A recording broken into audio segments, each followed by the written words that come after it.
A'udzu billahi minasyaitonir rajim. Bismillahirrahmanirrahim. Assalamualaikum warahmatullahi wabarakatuh. Alhamdulillahi rabbil alamin. Wassalatu wassalamu ala asyrafil anbiya'i wal mursalin wa ala alihi wa sahbihi ajmain, amma ba'd. Subhanaka la ilma lana illa ma 'allamtana innaka antal alimul hakim. Qala rabbi shrah li sadri wa yassir li amri wahlul 'uqdatam min lisani yafqahu qawli, amma ba'd. Alhamdulillah, pertama dan selama-lamanya jom sama-sama kita bersyukur kepada Allah Subhanahu wa taala. Dengan limpah dan kurnianya, alhamdulillah hari ini kita dapat kembali dalam program Tanyalah Ustaz biar tahu, jangan keliru. Apa khabar penonton-penonton sekalian? Mudah-mudahan semuanya dalam payungan rahmat Allah Subhanahu wa taala. Para penonton sekalian, jom sama-sama kita mulakan program kita pada hari ini dengan kita buka dengan bacaan doa. A'udzubillahi minasyaitonirrajim.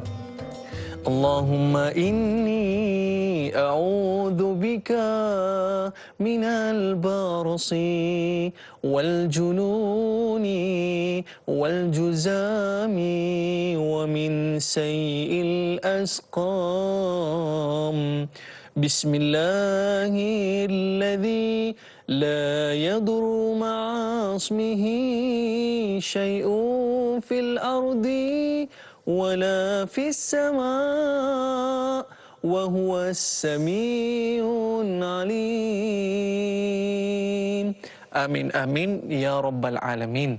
Mudah-mudahan kita terhindar daripada wabak COVID-19. Para penonton, kita nak update berkaitan dengan kes baharu COVID-19 di Malaysia. Kita dapat lihat di sini di skrin kaca TV anda, kes baharu 1937 dan jumlah kes yang masih aktif 13,751 dan alhamdulillah kes sembuh baharu 911 dan duka cita kematian baharu 9 orang. Jom para penonton, sama-sama kita terus mematuhi SOP yang telah digariskan oleh pihak kerajaan dan sama-sama kita putuskan rantaian COVID-19. Para penonton, hari ini kita nak meneruskan lagi pengajian kita dalam topik akidah. Sifat 20 yang mana kita akan membincangkan tentang salbiyah. Bukan nama orang ya, salbiyah tu. Apakah yang akan kita tahu tentang salbiyah ini dalam perbincangan berdurasi 2 jam ini? Kita akan bincangkan bersama dengan Al-Fadil Prof. Madya Ustaz Dr. Muhammad Suki Othman. Apa khabar Ustaz? Alhamdulillah. Alhamdulillah. Kita biasa dengar salbiah-salbiah ni. Tapi apakah pengertiannya? Apakah implikasi perkataan ini dalam kehidupan kita? Jadi kita nak bersama dengan Al-Fadhil Ustaz. Tapi sebelum tu para penonton yang mungkin ada kemusykilan tentang program ataupun tajuk kita pada hari ini, boleh call kita di talian 0377261603 atau boleh terus ke Facebook Tanyalah Ustaz TV3. Tapi sebelum kita mulakan program ni para penonton, terus tekan butang share banyak-banyak dekat page, dekat grup dan sebagainya agar kita dapat sama-sama berkongsi manfaat dalam pertemuan kita pada hari ini. Baik para penonton, anda dah bersedia? Tanpa melengahkan masa lagi, saya nak serahkan kepada Al-Fadhil Ustaz untuk mukaddimah pertemuan kita pada hari ini dalam topik akidah, sifat 20, sifat salbiyah. Silakan Ustaz. Assalamualaikum warahmatullahi wabarakatuh. A'udzubillahi minasyaitonir rajim. Bismillahirrahmanirrahim. Alhamdulillahi rabbil alamin wal 'aqibatu lil muttaqin wala 'udwana illa 'alal zalimin. Ashhadu an la ilaha illallah wahdahu la syarikalah wa ashhadu anna Muhammadan 'abduhu wa rasuluh addal amanah wa ballaghar risalah wa nasahal ummah wa jahada fillahi haqqa jihadih wa tarakana 'alal mahajjatil bayda lailuha kanahariha la yazighu anha illa halik wa nusalli wa nusallim 'alan nabiyil amin wa 'ala alihi wa sahbihi ajma'in. Rabbi syrah li sadri wa yassir li amri wahlul 'uqdatam min lisani yafqahu qawli, amma ba'd. Tuan-tuan muslimin dan muslimat, sedang penonton yang dirahmati Allah Subhanahu wa taala sekalian. Alhamdulillah, pertama sekali sama-sama kita panjatkan kesyukuran kita kepada Allah kerana pada pagi ini kita dapat sama-sama menjadi hamba Allah yang terbaik insya-Allah. Setelah kita sujud, tunduk, kita menyedari tentang sifat kita sebagai hamba Allah Ta'ala. Dan di kesempatan ini insya-Allah kita nak berbincang tentang sifat 20, iaitu sifat salbiah. Pada minggu lalu kita telah bincang tentang sifat nafsiyah. Sifat 20 yang dibagikan kepada 4, sifat nafsiyah, salbiah, ma'ani dan juga ma'nawiyah. Jadi ianya merupakan satu perkara yang perlu kita kenal untuk kita tahu supaya kita sedar siapa diri kita. Kita sedar siapa hakikat diri kita dan juga kita sedar kita kenal Allah Subhanahu wa taala. Apakah yang lebih terbaik dalam kehidupan kita melainkan kita mengenali Allah Subhanahu wa taala. Allah yang bersifat dengan sifat kesempurnaan, dengan sifat kamalat. Dan mustahil Allah Ta'ala bersifat dengan sifat kekurangan yang disebut sebagai naqa'id. Jadi itu perkara asas. Perkara asas yang pertama, kita wajib untuk beriman, wajib dengan sifat-sifat Allah yang mana kita tahu Allah Ta'ala bersifat dengan sifat kesempurnaan ataupun sifat kamalan. Dan sifat salbiah ni apa? Nah, sebelum ni kita bincang tentang nafsiyah. Nafsiyah itu wujud, satu saja wujud. Jadi sifat salbiah ini dia sebagai penjelasan lagi kepada wujud, hal keadaan wujudnya Allah Subhanahu wa taala. Bila sebut wujudnya zat Allah, wujud tu bagaimana? Sebab kita juga wujud. Manusia wujud, alam wujud. Jadi dalam alam ni ada dua saja. Ada dua. Sama ada Allah ataupun alam. Dua aja. Kalau bukan Allah, alam. Kalau bukan alam, Allah. Sebab itu selain daripada Allah, alam itu disebut sebagai ma siwallah. Sesuatu selain daripada Allah, semua dekat alam. Alam manusia, alam jin, malaikat, alam tumbuhan, alam haiwan, alam macam-macam alam lah. Jadi selain daripada Allah adalah alam. Jadi alam ini bersifat baharu. Jadi bila kita sebut wujudnya Allah Subhanahu wa taala, wujudnya zat Allah Subhanahu wa taala, bagaimana keadaan wujudnya zat Allah Subhanahu wa taala?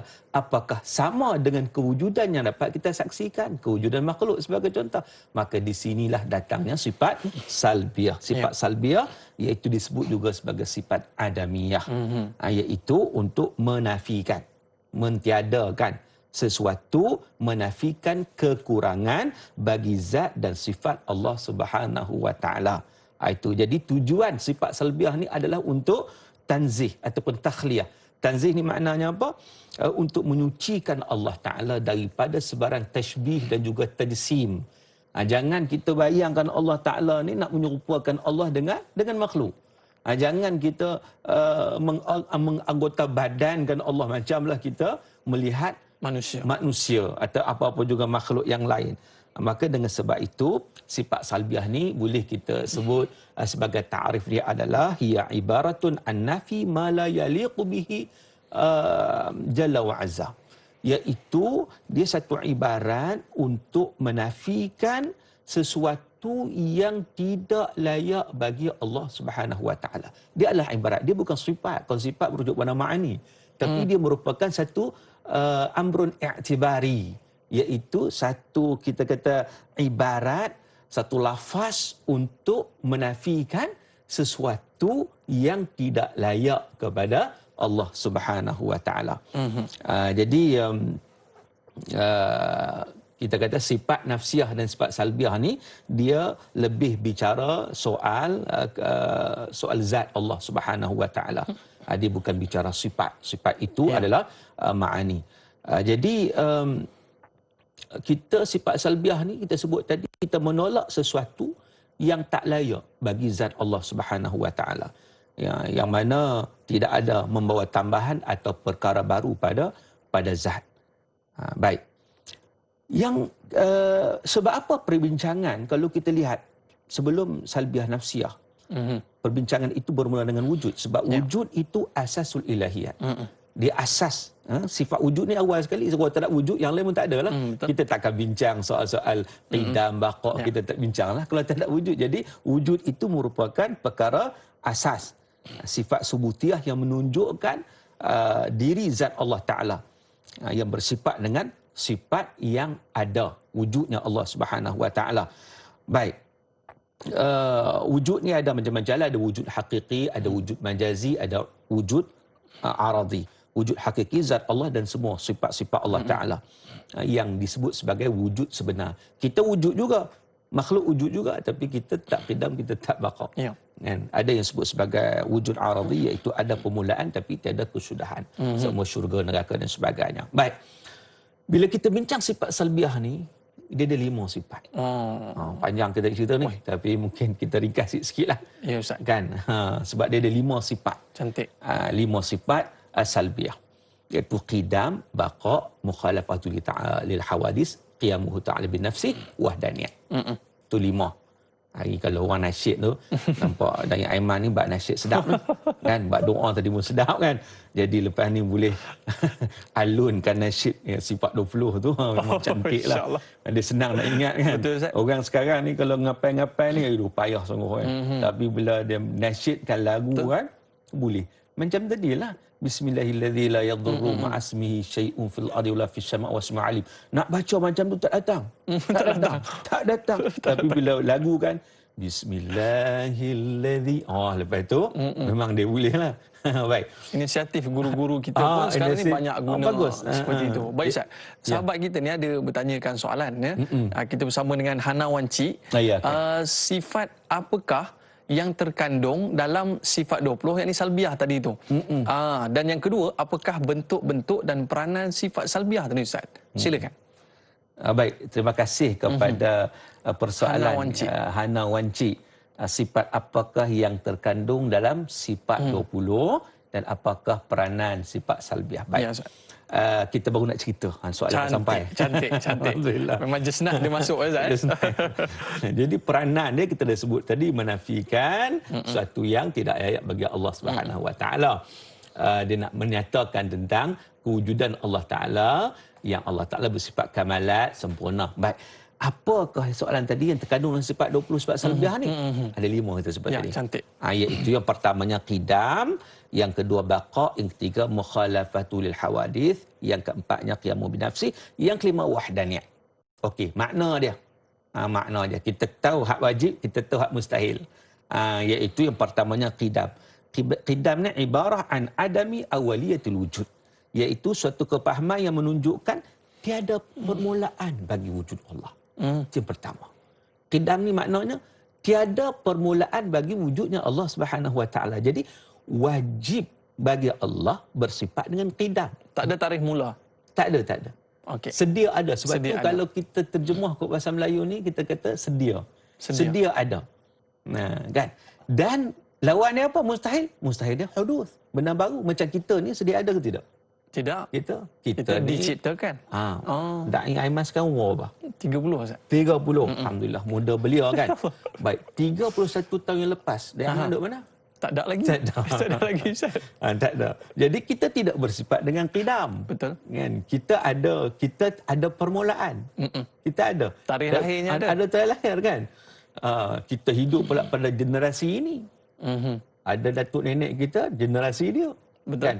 Akan datang cucu cicit pula generasi dia. Jadi kita ni ada permulaan. Allah Subhanahu Wa Taala disebut sebagai qidam, itu adalah Allah wajib bersifat qidam, mana Allah tiada permulaan. Tiada permulaan bagi wujud Allah Subhanahu Wa Taala. Ada orang kata ni kalam falsafi dia kata. Kalam falsafi ni cerita falsafah semua. Dia bukan cerita falsafah. Ini Quran cerita. Sebab itu kalau kita lihat dalam sifat 20 ni, kita ke mana pun kena rujuk pada Quran. Betul. Sebab apa? Sebab itu dalil yang utamanya. Maka dalam Al-Quran, dalam surah Al-Hadid ayat 3, Allah Ta'ala sebut huwal awwal wal akhir. Allah Ta'ala lah yang awal dan akhir. Jadi maknanya tiada permulaan bagi Allah Subhanahu Wa Ta'ala. Dalam hadis Nabi berdoa, Allahumma antal awwal falaysa qablaka syai'. Ya Allah, sesungguhnya Engkau ya Allah yang maha awal, yang tidak ada sesuatu pun sebelum Engkau. Jadi itu sifat qidam. Jadi dari soal akal juga, kalau kita sebut dalil, ada dalil naqli, ada dalil aqli. Dari soal akal juga menyatakan bahawa kalau Allah Ta'ala bukan qidam, bukan qadim, mana Allah Ta'ala baharu. Kalau Allah Ta'ala baharu, maknanya ada pula yang menciptakan. Jadi benda ni mustahil bagi Allah Subhanahu Wa Ta'ala. Baik itu ringkasnya. Ringkas. Itu satu, qidam. Yang kedua, baqa. Baqa ni bahasa kita panggil kekal lah. Kekal. Ataupun dia ibarah an adamil akhiriyatil wujud. Iaitu satu ibarat yang menunjukkan tiada pengakhiran. Tiada kesudahan bagi wujudnya Allah Subhanahu Wa Ta'ala. Allah bersifat kekal. Berbeza dengan mustahil bagi Allah bersifat fana. Fana ni maknanya binasa. Kita ni tak kekal. Kita akan binasa. Sebab itu sampai waktu, sampai masa, kita akan dijemput oleh Allah Subhanahu Wa Ta'ala. Jadi kalau kita tengok sifat qidam dan baqa ni penting sangat-sangat. Sebab dia related. Sebab dia tanya soalan tadi, bagaimana peranan-peranan dia. Dia related dengan kehidupan kita sebenarnya. Kalau kita nak faham betul-betul lah. Dalam konteks aplikasi lah. Sebab kita nak belajar ni bukan sekadar kita lihat dari sifat-sifat itu saja. Macam mana kita nak menghayati dalam diri kita. Contoh qidam Allah Ta'ala. Allah tiada permulaan. Kita ada yang mula. Mana kita milik Allah. Kita diciptakan oleh Allah Subhanahu Wa Ta'ala. Maka kita tertakluk kepada apa juga perintah Allah. No query. Tak ada persoalan. Yang hari ni manusia ni duk jadi mempersoalkan banyak ni. Sebab dia duk rasa bahawa dia segala-galanya. Seolah begitu. Dia lupa dia ni barang diciptakan oleh Allah Ta'ala. Dan mempunyai tarikh luput nanti. Mari itu luput. Dia akan kembali pada Allah. So kena beware lah. Kita ingat. Inna lillahi wa inna ilaihi raji'un. Kita milik Allah.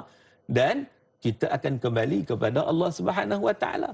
Kerana kita tidak baqa. Kita fana. Kita akan sampai satu waktu kita tidak ada. Kan? Sebab tu kita ni dipanggil adamus sabiq wa adamul lahiq. Tak ada sebelum dan tak ada selepas. Kan? Kita tidak kekal. Baik. Dalil apa Allah Ta'ala baqa itu? Dalil tadilah wal awal wal akhiru. Dan juga wa yabqa wajhu rabbika dzul jalali wal ikram, surah Ar-Rahman ayat 27.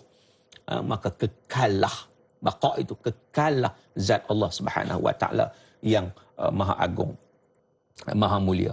Dan Nabi juga berdoa, Allahumma antal akhir falaisa ba'daka syai'. Ya Allah, engkau lah maha akhir yang tidak ada selepas kau sesuatu. Baik, itu yang kedua, baqa. Yang ketiga, kita go through dulu, lepas ni insya-Allah kita mungkin melihat hikmah-hikmah dan sebagainya. Cuma sebagai asas ni kita lihat kepada dia punya pembahagian sebagaimana persoalan yang dikemukakan tadi. Yang ketiga, ya Ustaz. Kalau kita pergi ketiga, kita berehat dulu boleh Ustaz? Berehat dulu boleh Para penonton nak tahu tak yang ketiga, terus setia bersama dengan kita. Kita kembali selepas ini.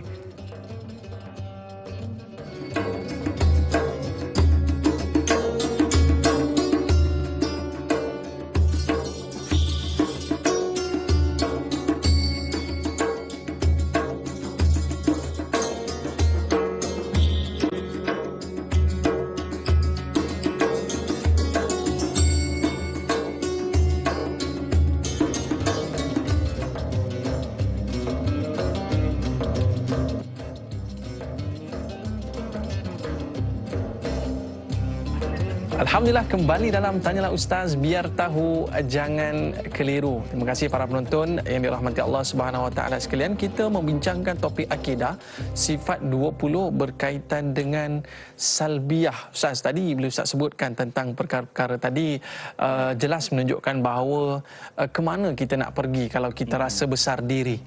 Kan kita rasa besar diri di hadapan manusia, besar diri di hadapan Allah Subhanahu Wa Ta'ala, sedangkan kita ni ada mulanya dan ada akhirnya. Dan akhirnya kita kembali kepada Allah Subhanahu Wa Ta'ala. Tiada apa yang perlu dimegahkan. Dan mungkin Ustaz baru sebut dua tadi ya, berkaitan dengan qidam dan baqa. Qidam tiada mula. Allah SWT tak ada mula, dan baqa ini Allah SWT kekal. Dan mungkin ada yang ketiga, Ustaz. Silakan. Baik, terima kasih tuan-tuan dan puan-puan muslimin dan muslimat yang dirahmati Allah. Sebut tadi tentang bagaimana bila kita memahami sifat-sifat ini, kita merasai diri kita tak besar diri. yang disebut hari ini sebagai takabur. Takabur, sombong sebab apa? Sebab dia duk rasa bahawa dia seolah-olah tiada yang menciptakan dia. Mana dia tu milik dia. Sedangkan kita semua mutlak, milik mutlak Allah Subhanahu Wa Taala. Sebab tu sifat takabur, sifat sombong tak boleh. Manusia sombong tu kena ambil perhati. Dalam hadis pun Nabi sebut bahawa la yadkhul jannah man kana mithqala dzarratin fi qalbihi mithqala dzarratin min kibir. Tak masuk syurga orang yang dalam hati dia seperti zarah. Seperti zarah. Kecil je. Sifat takabur, sifat sombong. Sebab apa? Sebab sombong ni seolah dia nak menafikan dia itu milik Allah Subhanahu Wa Taala. Jadi maknanya itu. Begitu juga baqa' kita sebut tu. Bila sebut baqa' ni kita sedar akan satu hakikat. Hakikat apa? Kita ni tak baqa', kita akan mati. Manusia akan mati, makhluk akan mati. Jadi ke mana kita selepas kita mati? Ini persoalan yang perlu dijawab. Jadi bila kita berfikir tentang perkara ini, kita berfikir tentang peranan kita, tanggungjawab kita sebagai hamba Allah Ta'ala. Harta pun tak dibawa. Tak bawa, semua tak bawa. Jadi apa yang kita nak bawa bertemu dengan Allah. Sebab sampai masa kita akan dijemput oleh Allah Ta'ala. Dalam keadaan apa sekalipun yang kita tak tahu. Semuanya di bawah ketentuan Allah. So kita kena hakis segera sifat takabur ni, Ustaz. Ya. Jadi itu. Baik, tak apa, kita sambung lagi. Ya, cantik. Silakan, Ustaz. Yang perbincangan kita, iaitu sifat salbiah tadi, kita sebut qidam. Cantik. Baqa'. Yang ketiganya, mukhalafatuhu ta'ala lil hawadith. Iaitu, terjemah kod Melayu kita panggil, bersalahan Allah Ta'ala dengan segala yang baharu. Segala baharu ni benda yang diciptakanlah, benda yang kita nampak itu benda baharulah. Dia ibarah an nafil mumathalah fi dzat wa sifat wal af'al. Dia satu ibarat untuk menafikan persamaan Allah pada zat, sifat dan juga af'al. Jadi wajib bagi Allah bersifat dengan sifat yang lawannya mumathalah. Mumathalah ni maknanya bersamaan dengan yang baharu. Jadi kita jangan bayangkan Allah Ta'ala ni serupa dengan makhluk. Sebagaimana firman Allah, laisa kamitslihi syai', itu dalilnya. Bukanlah bagi laisa kamitslihi syai'.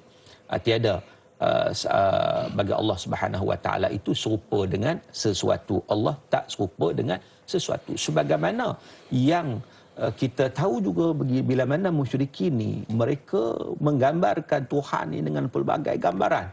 Lalu mereka datang kepada Nabi SAW bertanya kepada Nabi. Nabi kata, sif rabbak. Tolong jelaskan rupa bentuk Tuhan kamu. Daripada emaskah dia? Ya. Daripada perakkah dia? Jadi sebab apa? Daripada batu, daripada apa ni? Nak cerita. Kan? Lalu turunlah ayat qul huwallahu ahad itu. Katakan Allah itu Esa, kan? Allahu samad. Allah tempat pergantungan. Lam yalid wa lam yulad. Allah Ta'ala tak beranak dan tidak diperanakkan. Wa lam yakul lahu kufuwan ahad. Tidak ada siapa yang setara dengan Allah Subhanahu Wa Ta'ala. Jadi maknanya mukhalafatul hawadis, Allah Ta'ala bersalah dengan segala yang baru. Baik pada zatnya, zat Allah tak ada anggota badan, tidak berjirim. Sifat Allah tidak berpihak pada arah, pada tempat. Tak berubah besar kecil, itu semua makhluk. Tidak terikat dengan zaman, tak terikat dengan masa. Jadi begitu juga perbuatan Allah Ta'ala memberi bekas dan tak perlu pembantu. Itu. Jadi bahkan kalau kita lihat apa-apa pun yang diciptakan oleh Allah Ta'ala, makhluk contohnya api, sifatnya membakar. Tetapi kalau diizinkan oleh Allah. Betul. Kalau Allah tak izin, dia tak jadi. Dia tak akan sifat bakar. Mengenyangkan contohnya. Kita makan nasi, kenyang tak? Bukan nasi yang mengenyangkan. Betul. Kan? Itu asbabnya ya Allah mengenyangkan. Boleh jadi tak kenyang. Boleh jadi tak kenyang. Baik. Jadi yang pentingnya adalah apa? Kita tidak menyamakan Allah dengan segala yang baharu. Baik, itu yang ketiga. Yang keempat, qiyamuhu binafsih. Jadi dia satu ibarat an-nafil iftiqar il-mahal wal mukhassis. Iaitu satu ibarat yang menafikan berkehendak kepada zat dan pencipta. Allah berdiri dengan sendirinya, tidak berhajat pada yang lain, tak perlu. Allah Ta'ala tak perlu zat lain untuk menempatkan dirinya. Tak perlu sebarang pertolongan. Tak perlu sebarang pertolongan, tak perlu sesiapa. Sebab tu firman Allah Ta'ala, innallaha laghaniyun 'anil 'alamin, surah Al-Ankabut ayat 6. Sungguhnya Allah Ta'ala terkaya daripada segala alamin, di mana semua sekali lah segala alam. Allahumma la ilaha illa anta antal ghani. itu satu doa. Allah, ya Allah, sungguhnya la ilaha anta, la ilaha illa anta, tiada Tuhan melainkan engkau ya Allah, antal ghani, engkau lah maha kaya. Dan yang kelimanya adalah wahdaniyah. Wahdaniyah ni satu ibarat an-nafil ta'addud atau nafil kathrah fi dzat wa sifat wal af'al. Jadi satu ibarat untuk menafikan Allah Taala itu berbilang-bilang. Allah itu Maha Esa. Dalilnya jelas, qul huwallahu ahad. Katakan Allah itu Esa. Innallahu witrun yuhibbul witra. Allah Taala itu witir. Allah suka kepada witir. Dan aklinya juga menyatakan bahawa kalau Allah itu berbilang-bilang, maka sudah tentu akan berlaku kehancuran. Betul. Kata Allah dua, katakan. Satu nak jadikan panas, satu nak jadikan hujan. Macam mana tu? Bertembung, hancur. Maka benda itu adalah mustahil. Kan? Jadi maknanya Allah itu Maha Esa. Jadi itulah secara ringkas kita sebut tentang 5 sifat salbiah itu untuk kita fahami maknanya dan juga untuk kita meyakini sifat wajib bagi Allah Subhanahu Wa Taala. Iaitu ulang sekali lagi, qidam, baqa, mukhalafatul hawadis, qiyamuhu binafsi, wahdaniyah. Cantik Ustaz. Ya. Kita nak cerita dengan lebih mendalam selepas ini. Ini baru kita cerita mukadimah ni. 5 perkara. Jadi kita dah ada pemanggil di talian Ustaz. Kita bersama dengan Cik Ismail. Assalamualaikum. Waalaikumsalam warahmatullahi wabarakatuh. Dan Ustaz. Okey, soalan saya begini Ustaz. Ya. Apakah hubung kait antara sifat 20 dengan Asmaul Husna yang terkandung dengan 99 nama itu? Itu je soalan saya begini. Terima kasih. Assalamualaikum warahmatullahi wabarakatuh. Terima kasih Cik Ismail atas soalan yang dia ajukan awal-awal lagi dalam call saya. Yeah. Betul juga, kita belajar 99 nama Allah dan 20 sifat Allah. Mungkin ada persamaan ataupun bagaimana tu Ustaz? Ya, ada kaitan yang sangat rapat. Pertama sekali terima kasih kepada Encik Ismail yang bertanya soalan, pemanggil pertama kita. Cantik. Alhamdulillah. Memang ada kaitan kalau kita merujuk kepada kitab Al-Maqsul Asna fi Syarh Asma'illah Al-Husna, iaitu Al-Imam Al-Ghazali juga membicarakan tentang perkara ini. Seringkah kita sebut bagaimana setiap sifat itu kalau kita lihat dari konteks Asma'ul Husna itu memang ada kaitannya. Contohnya kalaulah nama Allah Asma'ul Husna Al-Awwal, itu merujuk juga ada kaitan dengan qidam. Dan Al-Awwal kan, Al-Baqa, Al-Baqi, Al-Baqi, nama Allah Al-Baqi, Al-Akhir, itu ada kaitan dengan baqa. Mukhalafatul hawadis sebagai contoh, As-Salam, Allah Ta'ala Maha Sejahtera, Al-Quddus, Maha Suci, yang tak sama dengan, begitu kalau sebut Al-Alim, yang mengetahui, tapi pengetahuan Allah Ta'ala tak sama dengan kita tak sama dengan makhluk. Dan Allah Ta'ala Maha melihat Allah tak sama dengan makhluk. Kita perlu kepada alat untuk melihat, kita perlu kepada mata. Allah Ta'ala tidak perlu kepada alat. Jadi maknanya itu ada kaitan dengan yang disebut sebagai Asmaul Husna. Begitu juga qiyamuh bin nafsi, iaitu kalau kita lihat dalam Asmaul Husna, antaranya Al-Ghani, Allah Ta'ala Maha Kaya, As-Samad, tempat bergantung segala makhluk, Al-Qayyum, itu juga merujuk kepada qiyamuh bin nafsi. Dan juga wahdaniyat, kalau kita lihat kepada Asmaul Husna, Al-Wahid, Al-Ahad. Jadi itu dia ada kaitan sebenarnya. Maka dengan sebab itu, kalau kita dapat memahami, contohnya Al-Asmaul Husna ni sebenarnya, bila kita lagukan 99 nama tu, para ulama bincang, apakah cukup sekadar kita melagukan 99 nama?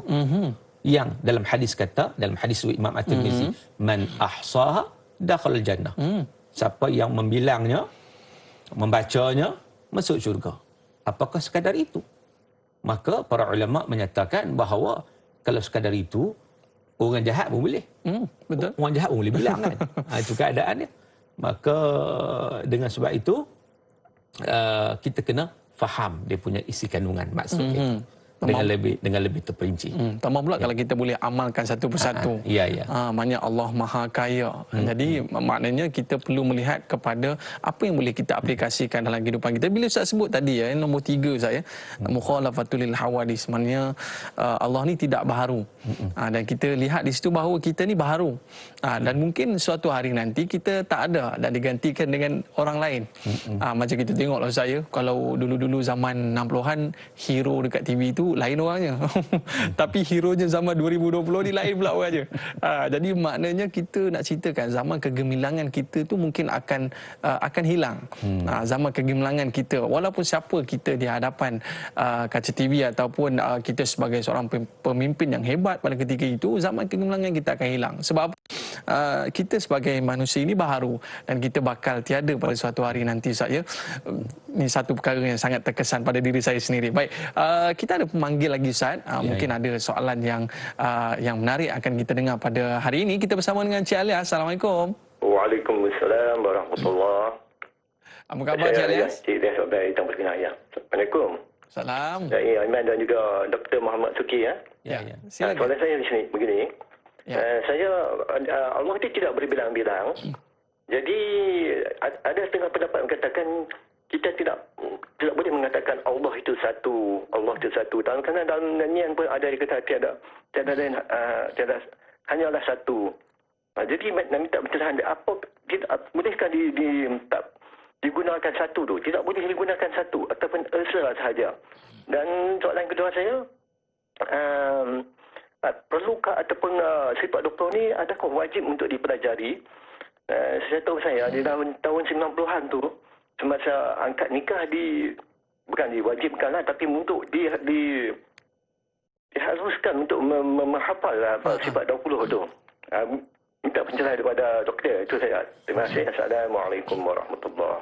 Terima kasih Cik Alias. Betul Ustaz ya. Nak akan nikah tu tiba-tiba pula pak mentua tanya. Cuba baca sifat 20 dulu. Kalau lulus baru boleh kahwin dengan anakku. Rasanya sekarang kalau tanya yang tu berat juga tu. Berat Ustaz ya. Allahu Akbar. Baik Ustaz. Perbezaan di antara satu dan esa. Adakah kita boleh jumlahkan Allah SWT sebagai satu? Baik. Ini perbicaraan akal. Itu kita ilmu kalam itu kan, perbicaraan akal. Dan satu esa dia hanyalah dari sudut bahasa saja sebenarnya. Sebab apa? Sebab bila sebut satu tu ada orang boleh takwil lagi, satu ni patah dua jadi setengah, jadi separuh, so boleh dia berbilang-bilang. Itu kita kata kalam ataupun sebut sebagai dari sudut bahasa saja. Kan sebab itu dalam bahasa Melayunya kita nak bagi senang ceritanya sebut esa. Bila sebut esa tu tak terbayang dah perkataan-perkataan yang boleh dipecah-pecahkan dan sebagainya. Itu tak ada masalah. Tak ada masalah. Ketunggalan Allah Subhanahu Wa Taala itu. Kan, baik. Satu, yang keduanya tentang wajib ke tidak belajar sifat 20. Sebab dulu ni Ustaz memang ditekan perkara ni Ustaz. Ya. Memang sangat-sangat ditekankan. Dia sebenarnya kita memang wajib mengenal Allah Subhanahu Wa Taala. Itu asasnya. Itu asas. Macam yang kita sebut sebagaimana para ulama, para fuqama menyatakan begitu clear. Awaluddin ma'rifatullah. Awal agama. The first thing. Perkara-perkara pertama dalam kehidupan kita adalah untuk kita mengenal Allah Subhanahu Wa Taala. Itu sangat-sangat jelas. So macam mana cara nak kenal Allah? Jadi apa-apa cara, apa-apa metodologi untuk kenal Allah, maka ia adalah wajib. Jadi salah satu cara untuk kenal Allah Ta'ala adalah dengan sifat 20. Boleh juga kita kenal Allah melalui ayat Al-Quran. Boleh juga. Boleh. Tapi mampukah kita? Sebab tu sifat 20 ni dia dah ambil dah. Dia cedok, para ulama dah susun. Dia dah rangkum daripada Quran, daripada hadis, daripada semua. Bagi pada kita, inilah sifat kena kenal Allah. Kenal sifat ni, kita kenal lah Allah Subhanahu Wa Taala. Yang wajibnya apa? Yang wajib kenal Allah Subhanahu Wa Taala. Sifat ini laluan dia? Ya, laluan dia, cara dia. Kalau kita tak tahu sifat, tak tahu sifat 20, tapi kita kenal Allah, tak apa. Tapi takut kita tak kenal. Macam orang lah. Okey, saya nak sebut. Dia belajar tajwid sebab apa? Wajib dia belajar tajwid? Wajib. Sebab nak boleh betul baca Quran. Dengan melalui perantaraan belajar tajwid itu, dia boleh reti baca Quran. Betul. Tapi kalau dia tak belajar, boleh dia reti tak? Tak boleh. Dia tak reti. Bila tak reti itu menyebabkan dia kena belajar. Macam tu juga bahawa sifat 20 ni salah satu metodologi cara nak kenal Allah Subhanahu Wa Taala. Satu alat untuk mengenal Allah. Ya, Ustaz. satu cara lah. Satu cara. Satu bahasa orang sekarang kata method lah. Method. Satu kaedah untuk kenal Allah Subhanahu Wa Taala. Yang penting apa? Yang penting kita kenal Allah Subhanahu Wa Taala. Sebagaimana kita sebut, ada orang-orang Arab Badui dulu zaman lampau, dia kenal Allah macam mana? Akli dia bila kenal Allah Ta'ala boleh juga. Macam yang kita sebut bahawa Arab Badui kata apa? Al-ba'ratu tadulu al-ba'ir. Tai unta menunjuk kepada unta. Dia tengok kesan. Ya. Tai unta menunjuk kepada unta. Wa atharul aqdam, nampak bekas tapak kaki. Mesti ada orang berjalan. Takkan ada bekas tak ada orang. Ini kan? dia sudut akalnya. Sudut akal. Dan bila dilihat dengan bagaimana langit yang penuh dengan dihiasi dengan bintang-bintang, buruj dan sebagainya, bumi dengan gunung ganang, bukit buka, takkan tak ada Maha Pencipta. Setiap benda yang ada tu kesan daripada sesuatu yang wujud, satu yang ada. Itu juga cara mengenal Allah Subhanahu Wa Taala. Jadi ringkasnya sifat 20 ini satu cara, satu metod yang memudahkan kita sebenarnya untuk kita kenal Allah Taala. Jadi macam kita sebut tadi, Allah baqa. Kita tak baqa. Bila kita ingat macam tu, kita akan ingat mati. Bila kita ingat mati ni, kita sedarlah bahawa ada tugas yang perlu kita laksanakan dan kita tahu mati itu boleh berlaku bila-bila masa. Maka kita akan menyebabkan kita membuat persiapan dan persediaan. Betul. Dan ini disebut dalam hadis Nabi. Nabi kata al-kayyisu man dana nafsahu wa amila lima ba'dal maut. Orang cerdik ni ialah orang yang sentiasa muhasabah diri dia, dia baiki diri dia dan dia beramal untuk hari lepas mati. Sebab apa? Sebab memang kita mati, kita tak baqa. Ni orang cerdik saya. Ni orang cerdik. Orang cerdik. Dan Nabi sebut juga kalau orang tak cerdik ni siapa? Wal ahmaq. Orang tak cerdik ni, bahasa lembut lah, kalau bahasa kasar sikit bangang tu bahasa kasar kan, bodoh kan. Orang tak cerdik adalah man asba'a nafsahu hawaha. Mereka yang ikut hawa nafsu semata-mata, mendahului hawa nafsu. Ikut hawa nafsu wa tamanna 'ala Allahil amani. Dalam masa yang sama duduk mengharap pada Allah. Macam mana nak harap sedangkan ikut hawa nafsu semata-mata? Maka di situ orang tak cerdik. Maka dengan sebab itu kita faham sifat-sifat Allah Ta'ala ni, kita sedar tentang kedudukan diri kita sebagai hak milik mutlak Allah Subhanahu Wa Taala. Ia akan kembali kepada Allah Ta'ala. Dan bila kita kenal benda ni, kita tak akan mempertikaikan apa juga perintah Allah. Betul. Sebab apa? Sebab kita ni milik mutlak Allah Ta'ala. Tak ada alasan untuk kita mempertikaikan. Disuruh apa semua kita ikut. Kita kena buat. Macam hari ni ramai sangat kadang-kadang, tak ramailah segelintir yang suka mempersoal dan mempertikaikan sesuatu yang diturunkan oleh Allah Ta'ala. Apa di antara benda yang dipertikaikan tu, Ustaz? Mungkin Ustaz boleh cerita lepas dia lah, saya. Para betul terus setia bersama dengan kita nak tahu apa lagi yang akan Ustaz huraikan tentang perkara ini. Topik kita pada hari ini, akidah sifat 20 salbiyah. Kita kembali selepas ini.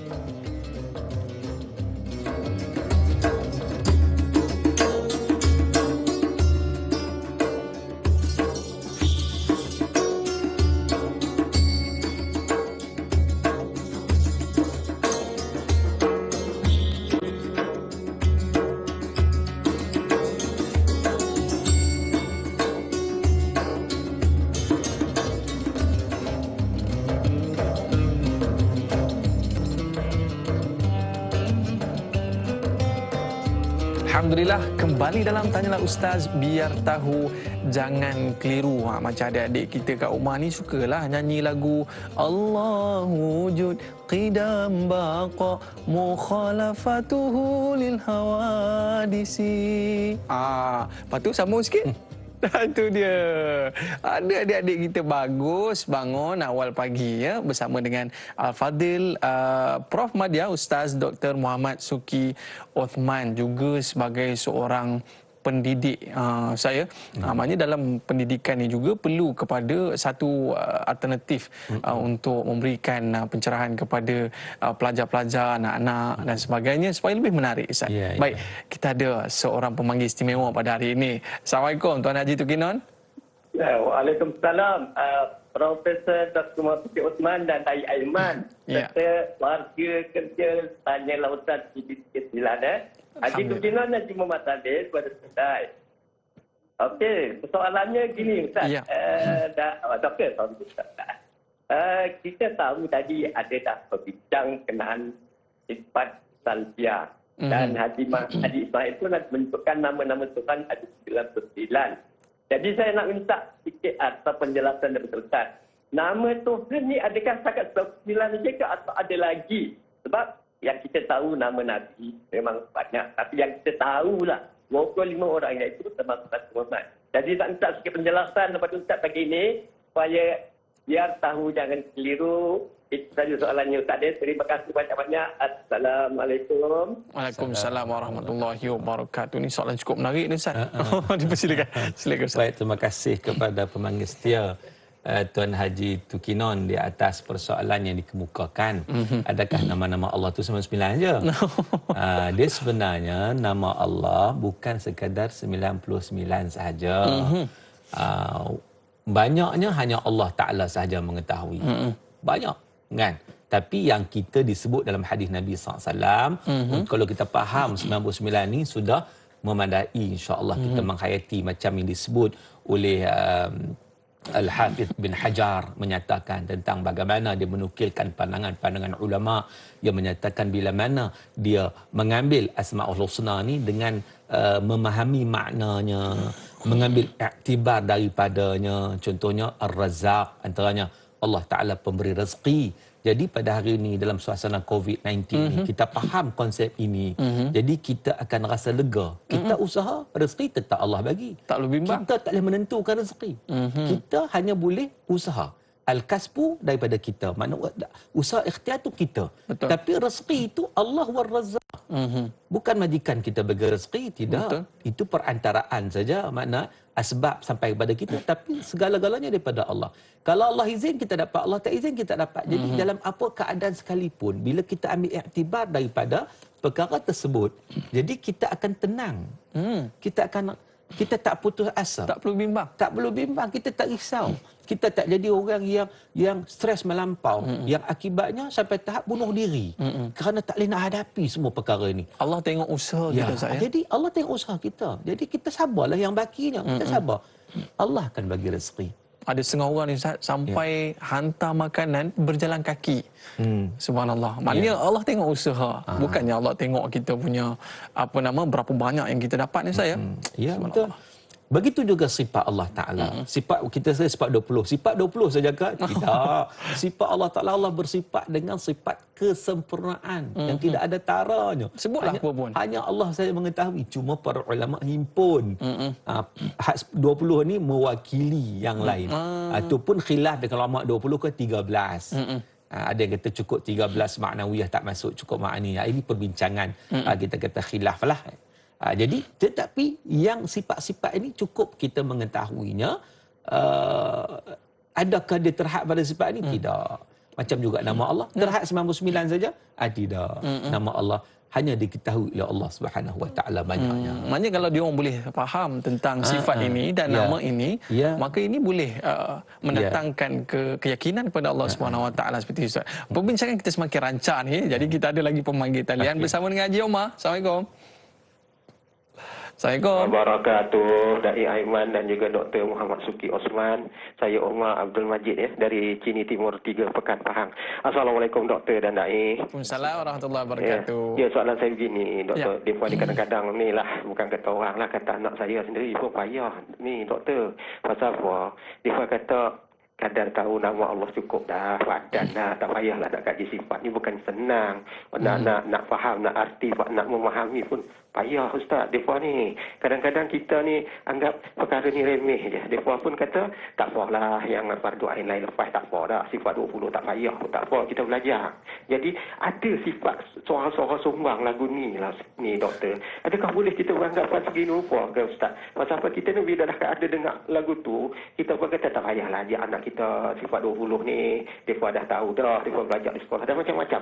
Jadi, apakah boleh kita mengambil remeh perkara sifat 20 ni, boleh ke kita buat anggap lagu tu ke lagu mana ke Ustaz, ataupun menyalahi ke ataupun berdosa ke kita lagu ni, kita tak ambil berat langsung mengenai sifat 20 ni. Itu soalan saya, Dr. Da'i. Terima kasih banyak, Dr. dan Da'i. Assalamualaikum. Waalaikumsalam warahmatullahi wabarakatuh. Betul Ustaz. Mungkin ialah kita sebutkan anak-anak kita zaman sekarang ni ambil perkara ni tak berapa penting. Tak apalah, semayang cukuplah. Ini cukuplah. Tak perlu tahu pun sifat-sifat dia. Apa pandangan Ustaz? Baik, terima kasih kepada Encik Omar Abdul Majid atas persoalan yang dikemukakan. Dan Encik Omar bercakap utara. Baik. Adakah benda ni tak penting? Contoh, solat saya cukup. Persoalannya, kita solat itu kepada siapa? Kita sujud, kita tunduk, kita rokok, kita sujud. Siapa? Kita kena tahu siapa. Kan? Supaya kita tidak melakukan syirik kepada Allah Subhanahu Wa Taala. Sebab apa hari ni berlaku syirik? Sebab tak kenal Allah. Dia pergi jumpa bomo. Jumpa, maknanya bomo itu boleh melakukan, boleh tahu benda-benda gaib contohnya kan. Dia tahu benda pelik-pelik kan. Dia pergi jumpa. Kemudian menggunakan tangkal dan pelbagai lagi. Sebab apa jadi macam ni? Dia tak bergantung pada Allah Ta'ala. Sebab dia tak kenal Allah Subhanahu Wa Taala. Sebab itu bahaya tak kenal Allah ni. Bila tak kenal Allah sampai tahap boleh menjadi syirik kepada Allah. Berapa ramai atas dunia ini yang tak kenal Tuhan, tak kenal Allah Subhanahu Wa Taala dan tak nak ambil peduli pun, biarlah sampai tahap adanya orang free thinker. Sampai tahap macam tu. Yang istilah dulu panggil ad-dahri. Yang dia tak nak fikir bagi dia. Kan? Sedangkan itu merupakan satu kewajipan kita sebagai hamba, sebagai makhluk yang diciptakan oleh Allah Subhanahu Wa Taala. So kita kena ikut apa yang Allah perintahkan. So kita nak kena kenal sifat-sifat Allah Subhanahu Wa Taala bagaimana supaya kita tidak menyerupakan Allah dengan makhluk, dengan yang baru. Macam dulu, contoh, orang jumpa pokok, dia sembah pokok. Tak kenal Tuhan. Kan? Bahkan lalu, kalau zaman-zaman dulu lah, zaman sekarang insyaAllah tak ada kot. Lalu tepi pokok lah, minta maaf tu anak cucu tumpang lalu. Jadi pokok tu datuk dia kahwin dengan nenek dia. Dia sebut begitu kan. Jadi nak ceritanya bahawa dia tak kenal siapa yang boleh bagi manfaat, siapa yang boleh bagi mudarat. Kita baca bismillahirrahmanirrahim la yadhurru ma ismihi syai'un fil ardi wala fis sama'i alim. Bukan sekadar baca saja, kita faham konsep dia. Maka kita kenal Allah Subhanahu Wa Taala. Nak kenal Allah memang kita kena didik anak-anak daripada kecil lagi. Tak cukup dengan sekolah saja. Sekolah pun belajar. Tapi kadang-kadang ialah kita sebagai bapa, sebagai contohnya, ambil penekanan ini untuk ajar lagi, untuk bagi tahu penerangan, berbincang, supaya menyedari keberadaan Allah dalam diri kita. Jadi kita merasai sampai tahap, kita akan sampai tahap takwa. Kita akan sampai tahap rasa, dipanggil al-ihsan. Al-ihsan, an ta'budallah ka'annaka tarah. Fa'illam takun tarahu fa'innahu yarah. Sampai tahap kita mengabdikan diri pada Allah dalam keadaan seolah-olah kita nampak Allah. Walaupun kita tak nampak, Allah sentiasa melihat kita sampai tahap ihsan itu. Jadi semua perkara ini diberi tolak daripada kita mengenal Allah Subhanahu Wa Taala. Ada setengah orang tu Ustaz yang bukan Islam ini. Ustaz tadi sebut pokok Ustaz ya. Ada sebut matahari sebagainya. Ada di kalangan mereka ni tengok ada tokoh-tokoh yang hebat dijadikan sembahan pada mereka. Mereka ini adalah orang yang dilahirkan oleh Tuhan. Jadi ini satu perkara yang kita bimbang sehingga tahap kita boleh jadi syirik. Sebab apa? Pergantungan kita kepada selain pada Allah Subhanahu Wa Taala. Dia sembah, dia baharu, dia sembah kepada yang baharu. Baharu kepada yang baharu. Sebab itu kalau kita lihat Nabi Ibrahim alaihissalam yang dirakamkan oleh Allah Subhanahu Wa Taala dalam Quran, sangat menarik. Kadang menggunakan akal untuk berbicara kepada kaum dia. Bila ada kaum dia sembah pada matahari. Okey, tiba-tiba matahari hilang. Mana dia? Macam mana semua asalnya ada tak ada? Macam mana Tuhan boleh hilang? Macam mana Tuhan boleh hilang? Begitu 3 bulan kan. Bila mari siang tak ada pula bulan. Kan? Jadi maknanya di situ ketika mana dia berhadapan dengan Namrud. Cantik juga. Namrud ni dia kata apa? Dia action lah. Dia kata kamu kata Tuhan kamu boleh menghidupkan dan mematikan. Allah Ta'ala yuhyi wa yumit. Dia kata serupa dengan aku. Tu loyak buruk ni. Nak tunjuk dia hebat kan.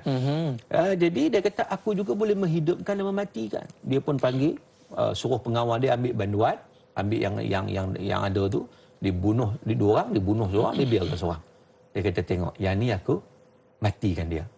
yang ni aku hidupkan dia. Sama dengan Tuhan kamu. Mematikan dan menghidupkan. Orang kata yang buruk betul.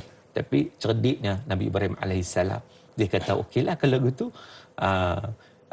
Tuhan aku Allah Rabbi yuhyi wa yumit, Tuhan aku menghidup mati, kau pun sama jugalah. Okey. Sekarang Allah Tuhan aku mendatangkan matahari sebelah timur terbenam ke barat. Cuba kau kalih tengok. Alih tengok, awak naik ke barat turun ke timur, fabuhital ladzi kafar. Maka dia pun tergamar, nak jawab tak boleh lah. Jadi nak ceritanya bahawa manusia ni tersaduk mendabik dada lah. Atau sedar rasa diri dia hebat. Sebab kok mana pun dia makhluk. Sebab itu kepahaman pada sifat 20 ni juga akan menyelamatkan kita daripada apa juga fitnah. Terutama di akhir zaman ada satu fitnah disebut sebagai fitnatul Dajjal. Fitnah Dajjal ni sampai mengaku sebagai Tuhan. Jadi kalau orang yang tak kenal Allah Ta'ala, dia akan ikut Dajjal. Dia akan terpengaruh dengan Dajjal. Bagaimana keadaan orang yang seumpama itu? Sudah tentu akan memberi kehancuran pada diri dia. Maka dengan sebab itulah, untuk selamat dunia akhirat, insya-Allah kita perlu mengenal Allah Subhanahu Wa Taala dengan sebaik mungkin. Ui, takut kita saya. Maknanya penting betul kita nak kena faham sifat Allah Subhanahu Wa Taala supaya apa? Kita nak elak daripada bisikan Dajjal ini. Kerana ia sungguh sangat-sangat berbahaya ni Ustaz. Baik, kita ada sahabat kita di Facebook ada nak bertanyakan satu soalan cukup menarik ini bersama dengan Zaleha Haji Muhammad Noh. Assalamualaikum warahmatullahi wabarakatuh. Waalaikumsalam. Soalan saya, apakah yang dimaksudkan dengan sifat salbiah itu tidak maujud? Yang ini tidak ada. Mohon pencerahan dari Ustaz. Terima kasih Ustaz dan Dai Kampung Setanggi, Johor Bahru. Terima kasih Puan Zaleha. Baik. Terima kasih pada Puan Zaleha di atas persoalan yang dikemukakan. Kita sebut daripada awal tadi bahawa memang sifat salbiah ni sebenarnya dia bukan satu sifat macam sifat ma'ani. Sifat ma'ani memang sifat yang berdiri pada zat. Contohnya sifat kudrat kuasa, berkuasa Allah Subhanahu Wa Taala. Tapi sifat salbiah ni adalah satu sifat yang disebut sebagai amrun i'tibari. Satu perkara yang kita, dia bukan satu sifat yang menempel pada zat, tidak. Tetapi yang kita nak menyatakan, nak menafikan sifat-sifat yang tidak layak bagi kewujudan Allah Subhanahu Wa Taala. Jadi Allah itu wujud. Wujud bagaimana? Timbul persoalan. Sebab macam saya sebut, kita juga wujud. Kan? Kita juga wujud. Tapi Allah wujud. So bagaimana Allah wujud? Nak membezakan datangnya sifat salbiah ni sebab apa? Sebab adanya makhluk, adanya alam. Ada perbezaan, ada perbincangan dekat situ. Maka di situ akan ada perbezaan atau perbandingan. Oh, rupanya Allah Ta'ala itu qidam. Kita tidak qidam. Kita baru. Allah Ta'ala begitu. Jadi bukan dia sifat sebagaimana sifat ma'ani.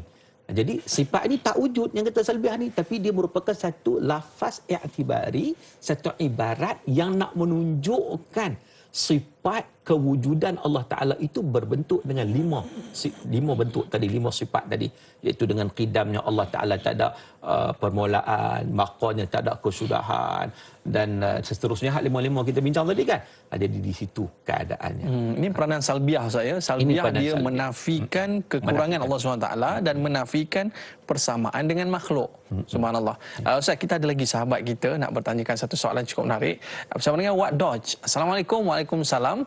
Antara sifat salbiah adalah qiyamuhu binafsi, berdiri dengan dirinya sendiri. Apa maksud Allah berdiri?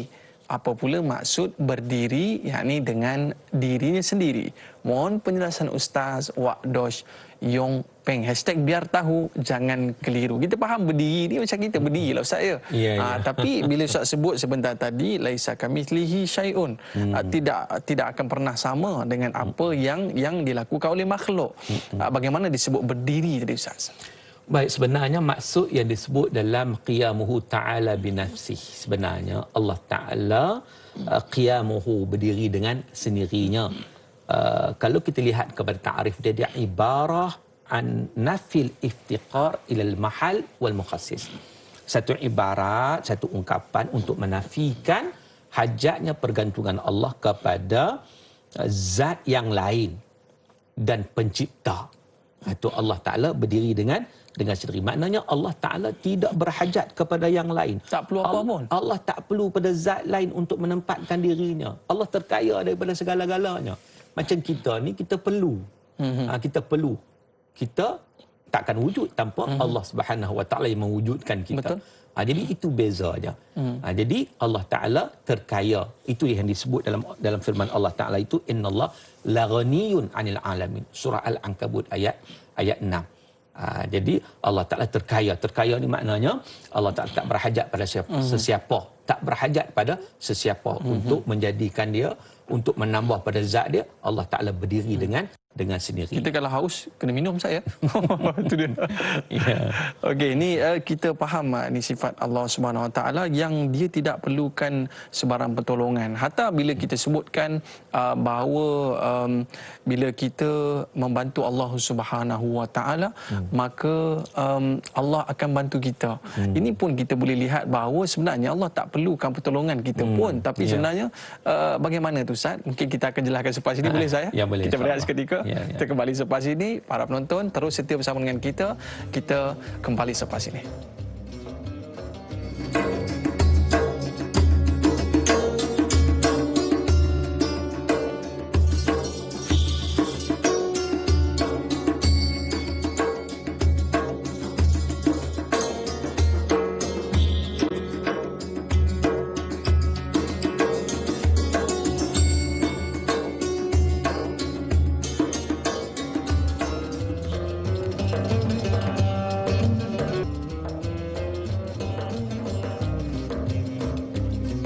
Alhamdulillah, kembali dalam Tanyalah Ustaz, biar tahu jangan keliru. Hari ini kita membincangkan satu topik yang cukup menarik, iaitu sifat 20 salbiyah. Sebelum rehat tadi Ustaz, bila kita melihatkan akan sifat Allah Subhanahu Wa Taala, iaitu berdiri sendirinya. Ya, kita ada satu soalan yang cukup menarik pada sahabat kita Ustaz, daripada Mazni Hasan. Assalamualaikum Ustaz. Waalaikumsalam. Apakah hikmahnya Allah mengutuskan malaikat untuk melaksanakan tugas-tugas terhadap makhluk-makhluk, sedangkan Allah itu bersifat salbiyah, iaitu qiyamuhu binafsi, iaitu tidak memerlukan pembantu dalam urusan pentadbirannya. Mohon pencerahan Ustaz. Terima kasih. Dan ada satu lagi soalan yang bertanyakan tentang perkara ini. Antara sifat salbiyah adalah qidam dan baqa. Saya nak tahu berkenaan satu kenyataan para ulama mengatakan Allah SWT Maha Agung. Berkenaan jika dia tidak menjadikan jin dan manusia, dia tidak rugi apa-apa.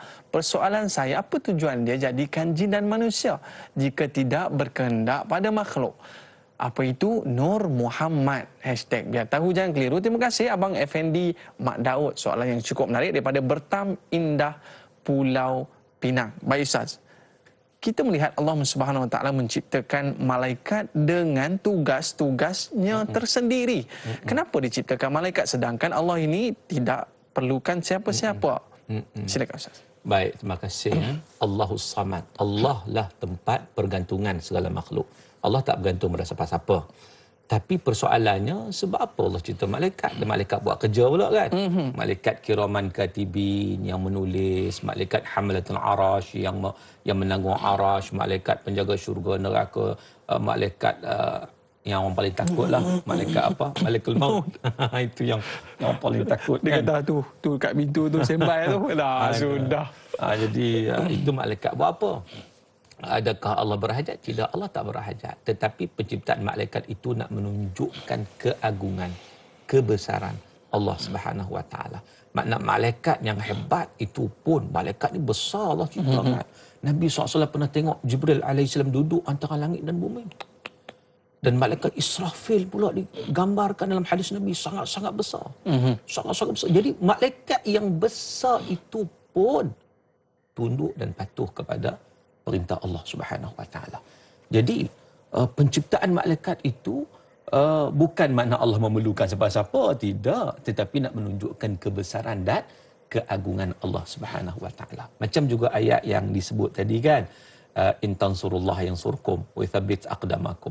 Kalau kamu tolong intansur, kamu tolong Allah, bukan makna Allah perlu pertolongan. Maka dengan sebab itu Al-Imam Al-Qurtubi dalam kitab tafsir beliau Al-Jami' Al-Ahkamil Quran menyatakan intansurullah tu makna antansuru dinallah, kamu menolong agama Allah, makna kamu berjuang di jalan Allah Subhanahu Wa Taala. Kamu berjuang di jalan Allah, maka Allah Taala akan bagi pertolongan kepada kamu. Pertolongan dalam bentuk apa? Pertolongan dalam bentuk yuthabbit aqdamakum, kamu tetap tegak berhadapan dengan musuh-musuh. Ada qila dikatakan kamu dapat melalui tetap tegak dalam melalui titan sirat, dan pelbagai lagi lah pandangan-pandangan yang dikemukakan oleh al-mufassirun. Baik, jadi kita kena faham maksudnya. Dan begitu juga yang persoalan tadi tentang Allah Maha SWT. Agung kan. Kenapa Allah tak ciptakan jin dan manusia? Allah tak cipta pun tak apa. Memang pun tak cipta pun tak apa. Maka ada tujuan dia. Tujuan dia apa? Kita ni diciptakan memang ada tujuan. Kan? Jadi Allah dah sebut dalam Al-Quran tujuan dia. Iaitu dalam surah Az-Zariyat ayat 56. Allah sebut, "Wa ma khalaqtul jinna wal insa illa liya'budun." Tidak aku ciptakan jin dan manusia kecuali supaya mereka itu memperhambakan diri kepadaku. Itu kata Allah. Jadi maknanya tujuan Allah ciptakan jin dan manusia untuk apa? Untuk kita benar-benar melaksanakan ketaatan kepada Allah. Mana ujian. So malaikat tak macam tu. Sebab malaikat Allah tak bagi pilihan. Malaikat ni maknanya dia tidak ada pilihan. Dia memang diciptakan untuk taat saja.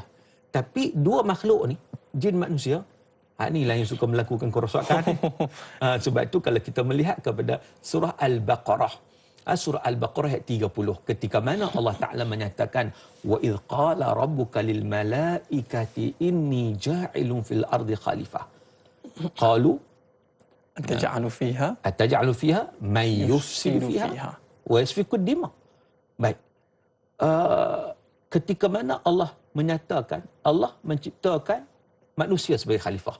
Malaikat bertanya, bukan malaikat mempertikaikan, tidak. Malaikat ni 100% taat pada Allah. Cuma mereka hairan. Sebab apa? Sebab malaikat tanya, apakah kau nak jadikan manusia ni yang sifat dia adalah suka yufsidu fiha, melakukan kerosakan. Wa yasfiku dima, dan menumpahkan darah. Macam mana malaikat boleh tahu manusia macam tu? Malaikat Allah tak cipta lagi, Allah baru bagi tahu pada malaikat yang manusia akan diciptakan jadi khalifah. Dalam tafsir Al-Quranil Azim, tafsir Ibn Kathir, Ibn Kathir menyatakan bahawa malaikat tengok pada jin. Jin. Sebab apa? Jin ni dia ada satu spesies macam manusia juga. Mana dia ni makhluk yang diberi pilihan. Nak taat ke tak nak taat? Itu diberi pilihan. Tak dipaksa. Tetapi ada konsekuen dia, ada akibat dia. Kalau kamu taat, maka kamu selamat. Kalau kamu tak taat, maka kamu tak selamat. Jadi di situ. Jadi itu tujuan. Jadi bila kita tahu tujuan hidup kita macam tu, tujuan kita adalah untuk memperhambakan diri kepada Allah. Itu tujuannya. Jadi kita kena sedarlah. Allah ciptakan kita untuk itu, maka kita kena buat macam tu lah. Sebab kita tidak ada pilihan. Allah yang tentukan kamu kena taat, maka kita kena taat. Boleh kalau tak nak taat, boleh. Tapi dijanjikan dengan balasan azab. Maka dengan sebab itu, siapa yang berani nak dapat azab, maka dia ikutlah, dia tak nak taat pada perintah Allah.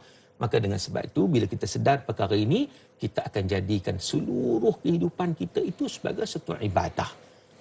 Sama ada ibadah khusus maupun ibadah umum, seluruh kehidupan kita itu sebagai satu ibadah. Maknanya kita perlu jelas kita punya objektif kita diwujudkan oleh Allah SWT ni dua.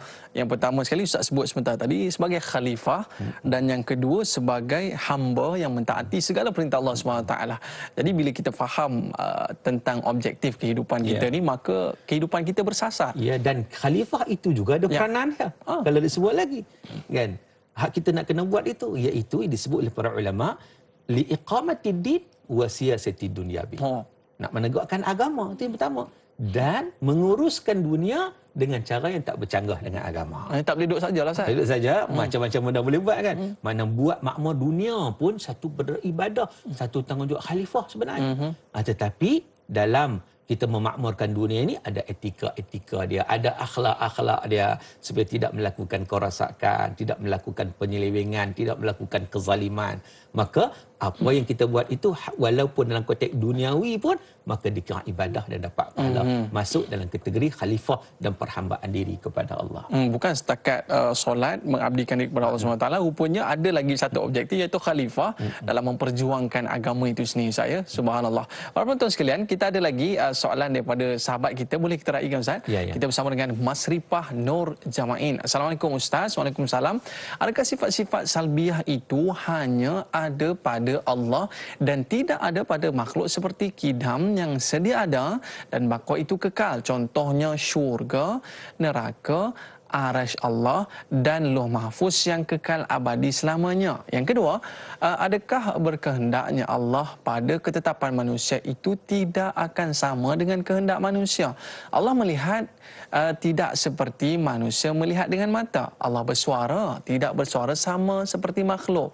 Adakah ini membuktikan mustahil Allah sama dengan makhluk dari segi bentuk dan kaifiahnya? Mohon pencerahan Ustaz. Terima kasih. Baik Ustaz, ini soalan yang pada kita cukup menarik. Ya. Hatta syurga itu makhluk, neraka itu makhluk. Ya, ya. Adakah mereka juga tidak bersifat seperti kidam, baqa dan sebagainya? Baik, terima kasih kepada persoalan yang dikemukakan, iaitu apa beza kalaulah kita kata Allah itu baqa, tidak ada kesudahan. Syurga itu juga baqa. Neraka itu baqa, ruh itu baqa, arash Allah, Lauh Mahfuz dan sebagainya. Itu baqa. Ada beza dia. Baqa Allah adalah baqa yang hakiki. Tapi baqa itu, baqa makhluk Allah Ta'ala ini, baqa yang kekalnya itu dikekalkan oleh Allah. Mana mengikut kehendak Allah Subhanahu Wa Ta'ala. Jadi itu sangat-sangat berbeza. Dia masih lagi dalam kategori yang diciptakan oleh Allah Ta'ala. Dia asal tak ada. Asal tak ada. Kemudian Allah Ta'ala menciptakan dan dikekalkan. Makna kehendak kekal itu datang daripada Allah Subhanahu Wa Ta'ala. Sebab dia ada baru. Ya. Tetapi berbeza dengan Allah, baqa itu memang baqa itu kekal itu memang merupakan sifat bagi Allah Ta'ala. Sifat kewujudan Allah Ta'ala itu adalah baqa. Itu berbeza. Jadi perkara-perkara yang dibaqakan, yang makhluk baqa itu dibaqakan, dikekalkan oleh Allah Subhanahu Wa Ta'ala. Begitu juga soalan tadi, adakah manusia Allah tak sama Allah dengan manusia? Allah tak melihat tak seperti manusia melihat dengan mata? Ya benar. Macam kita sebut tadi, mukhalafatu lil hawadis. Allah Ta'ala bersalahan dengan segala yang baru. Kita nak tengok, kita perlukan kepada mata. Kan? Jadi kalau kita kata Allah tengok dengan mata juga, mana kita menyamakan Allah dengan makhluk? Itu yang tak bolehnya. Sebab ada orang kata Allah duduk di arash, kita duduk di bawah, Allah tak nampak. Jadi mungkin satu ini satu ungkapan yang tak betul. Kalau Allah duduk, maknanya serupa macam kita lah. Allah mengambil tempat serupa macam kita, sedangkan tempat itu sendiri diciptakan oleh Allah Subhanahu Wa Ta'ala. Tempat itu, arash itu sendiri, arash itu, masa itu, ini semua makhluk Allah Subhanahu Wa Ta'ala. Bagaimana Allah mengambil tempat? Betul. Maka dengan sebab itu para ulama menyatakan, man taraka arba'a kalimat kamula imanuhu. Siapa yang meninggalkan 4 kalimah, dia akan selamat. Sempurna iman dia. 4 kalimah berkaitan dengan Allah Ta'ala lah, iaitu aina, kaifa, mata, kam. Aina, makna kita menunjukkan kepada arah. Aina, kan? Mana? Mana? Allah. Itu bagi makhluk, bukan bagi Allah Ta'ala. Sebab itu, sifat mustahil bagi Allah, itulah sifat makhluk. Sifat mustahil bagi Allah adalah sifat makhluk. Itu sifat makhluk. Contoh sifat mustahil bagi Allah, hudud. Hudud itu baru. Dan itu makhluk lah, makhluk yang baru. Kita ada kat TV3 kan? Begitu. Maknanya Allah tiada tempat. Ya, tidak bertempat. Baik. Yang kedua, menjawab persoalan apa? Kaifa, bagaimana. Selagi mana kita boleh mengkaifakan, membagaimanakan Allah Ta'ala, maka itu bukan Tuhan. Itu bukan Tuhan. Kita kena meninggalkan, membayangkan dengan Allah itu dengan kaifiat tertentu. Mata, bila, kam, berapa Allah Ta'ala. Jadi benda-benda ini, kata para ulama, siapa yang meninggalkan 4 perkara ini, iaitu aina, kaifa, mata, kam, atau terjemah ke Melayu, aina di mana, kaifa bagaimana, mata bila, kam berapa. Semua ini adalah berkaitan dengan makhluk. Dia tidak berkaitan dengan Allah Subhanahu Wa Ta'ala. Sebab Allah itu mukhalafatuhu ta'ala lil hawadith. Itu di bawah persoalan tersebut. Cantik Ustaz. Maknanya apa saja perbandingan yang kita bandingkan dengan makhluk ni bukanlah Allah SWT. Maknanya itu makhluk Ustaz ya. Baik. Dan apa yang kita gambarkan itu sendiri pun kita tidak boleh jadi sesuatu yang kita gambarkan semua benda baru. Sebab semua kita tak boleh nak gambarkan benda yang kita tak tahu. Kan? Betul Ustaz. Yang mana kita tahu, kita boleh gambarkan. Itu semua benda baru. Allahu Akbar. Baik Ustaz, kita ada sahabat kita bersama dengan Cik Abdullah Osman. Assalamualaikum. Waalaikumsalam. Silakan. Ustaz, Abdul Osman dari Seremban. Ada dua perkara lah Ustaz. Kita sebenarnya, ada orang katalah, kita sebenarnya tak perlu banyak bertanya atau memikirkan, tetapi hanya perlu patuh dan ikut saja kesemuanya yang apa Allah perintahkan. Dan di situ nanti Allah berikan petunjuk serta hidayah. Dengan sendirinya kita mengenal Allah. Dan lagi satu ialah tentang bila tentang orang kafir pun percaya wujudnya Tuhan. Kalau kita tanya siapa jadikan alam ini, mereka akan jawab Allah. Tetapi sebab mereka mensyirikkan Allah, jadi mereka terkeluar daripada Islam. Mereka kata Tuhan ada anak lah, Tuhan berbilang-bilang lah. Jadi di situ terkeluar daripada Islam. Minta pandangan Ustaz. Terima kasih. Terima kasih Cik Abdullah. Betul lah Ustaz. Macam Ustaz sebutkan sebentar tadi, objektif kita diciptakan adalah untuk mengabdikan diri kepada Allah SWT. Patuh je lah. Kenapa nak kona-kona, nak buat maksiat dan sebagainya. Apa pandangan Ustaz? Baik, terima kasih pada persoalan daripada Cik Abdullah Osman. Dia kata kita ikut je perintah Allah Ta'ala. Ya memang kita ikut perintah Allah. Macam mana kita nak ikut? Setelah kita kenal Allah Ta'ala. Kalau kita tak kenal, orang takkan ikut. Dan dia tak kenal, dia tak percaya. Tak percaya, dia tak beriman lah. Tak beriman, dia tak akan bagilah. Contohnya beginilah. Kita baru beli kereta. Contohnya, kita baru kereta. Tiba-tiba ada seorang datang nak pinjam kereta. Siapa dia? Agak-agak dai nak bagi tak? Tak bagi tak. Tak bagi. Kereta baru. Kita kereta baru kan. Ni dia siapa? Kita tak percaya kat dia pun. Maknanya kita tak beriman dengan dia pun. Kita dalam konteks istilahnya percaya tu beriman lah. Kita tak percaya kat dia nak bagi kereta macam mana? Kan? Kalau kita percaya pada dia, oh dia ni member aku kan. Dia ni bak kereta, dia jaga elok. Aku tak risau bagi kat dia pun. Dia jaga, bahkan lebih bagus dia jaga daripada aku lagi. Kita percaya pada dia. Kan? Maka kita akan bagilah, kita akan ikutlah. Kalau Ustaz minta saya bagi lah. Alhamdulillah. Kan? Jadi maknanya begitu juga. Kita nak buat sesuatu perintah Allah, kita kena kenal Allah. Betul. Baru kita akan buat, baru kita beriman pada Allah. Sebab apa dia beriman? Sebab dia percaya pada Allah. Sebab apa dia percaya? Sebab dia kenal siapa itu Allah Subhanahu Wa Taala.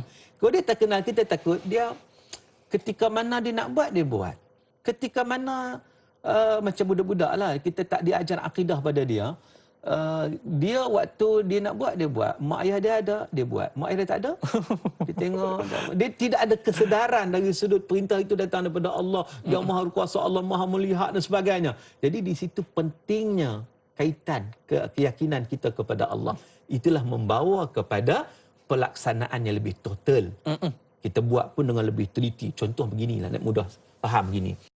Seorang pekerja di satu pejabat, dia buat kerja dalam keadaan bos tak ada. Kan? Dia buat lebih kurang je. Tiba-tiba dia tengok bos pasang CCTV. Depan bos komputer tu pula. Dia pula tu dia. Pulun semua. Buat kerja rajin semua kan. Baik. Kita nak merasai. Kalau kita kenal Allah SWT, kita tahu walau di mana saja kita berada, Allah sentiasa melihat kita. Allah mengetahui apa juga kita buat, walaupun macam mana tersembunyi sekalipun, apa yang dalam hati kita sekalipun. Kan? Jadi makna di situ, kita sudah tentulah kita akan dapat melaksanakan perintah Allah dengan terbaik. Sebab apa? Sebab ada dia punya keterikatan tadi, keyakinan tadi, kepercayaan tadi dan keimanan tadi kepada Allah Subhanahu Wa Taala. Baik, soal yang kedua, soal memang golongan musyrikin. Bab basic lah, percaya wujudnya Allah Ta'ala ni secara fitrah pun manusia akan percaya. Secara fitrah. Memang Quran sebut, wala in sa'altahum man khalaqas samawati wal ard la yaqulunna Allah. Apabila ditanya kepada mereka, siapa mereka? Golongan kufar, golongan musyrikin. Siapa yang menciptakan langit dan bumi? Mereka kata Allah. Mereka pun tahu. Sampai hari ini pun kalau kita tanya sahabat-sahabat yang belum Islam, kita tanya siapa yang cipta bumi? Takkan dia nak cerita, dia nak sebut berhala dan sebagainya. Kan? Takkan nak sebut Nabi Isa yang cipta bumi. Sudah tentu Allah. Kan? Maka dengan sebab itu, bab ini Alhamdulillah, tak ada masalah. Cuma bab satu perkara yang sangat penting, iaitu tak cukup sekadar mengetahui kewujudan Allah. Itu semua yang tahu. Tetapi yang pentingnya adalah bagaimana jangan syirik pada Allah. Maknanya, bila kita tahu Allah wujud, kita hanya memperhambakan diri kepada Allah, bukan yang lain. Maknanya inilah pentingnya kita belajar sifat 20 ni supaya kita mengenal Allah SWT. Barulah kita ada feel saya. Solat ni ada feel, baca Quran ada feel, dan kita buat segala ibadah ni kita ada rasa perhambaan diri kita kepada Allah SWT. Terima kasih para penonton TV3 yang setia bersama kita. Jadi para penonton, kita ada lagi 30 minit sambungan di TV9. Terus setia bersama dengan kita. Kita kembali selepas ini.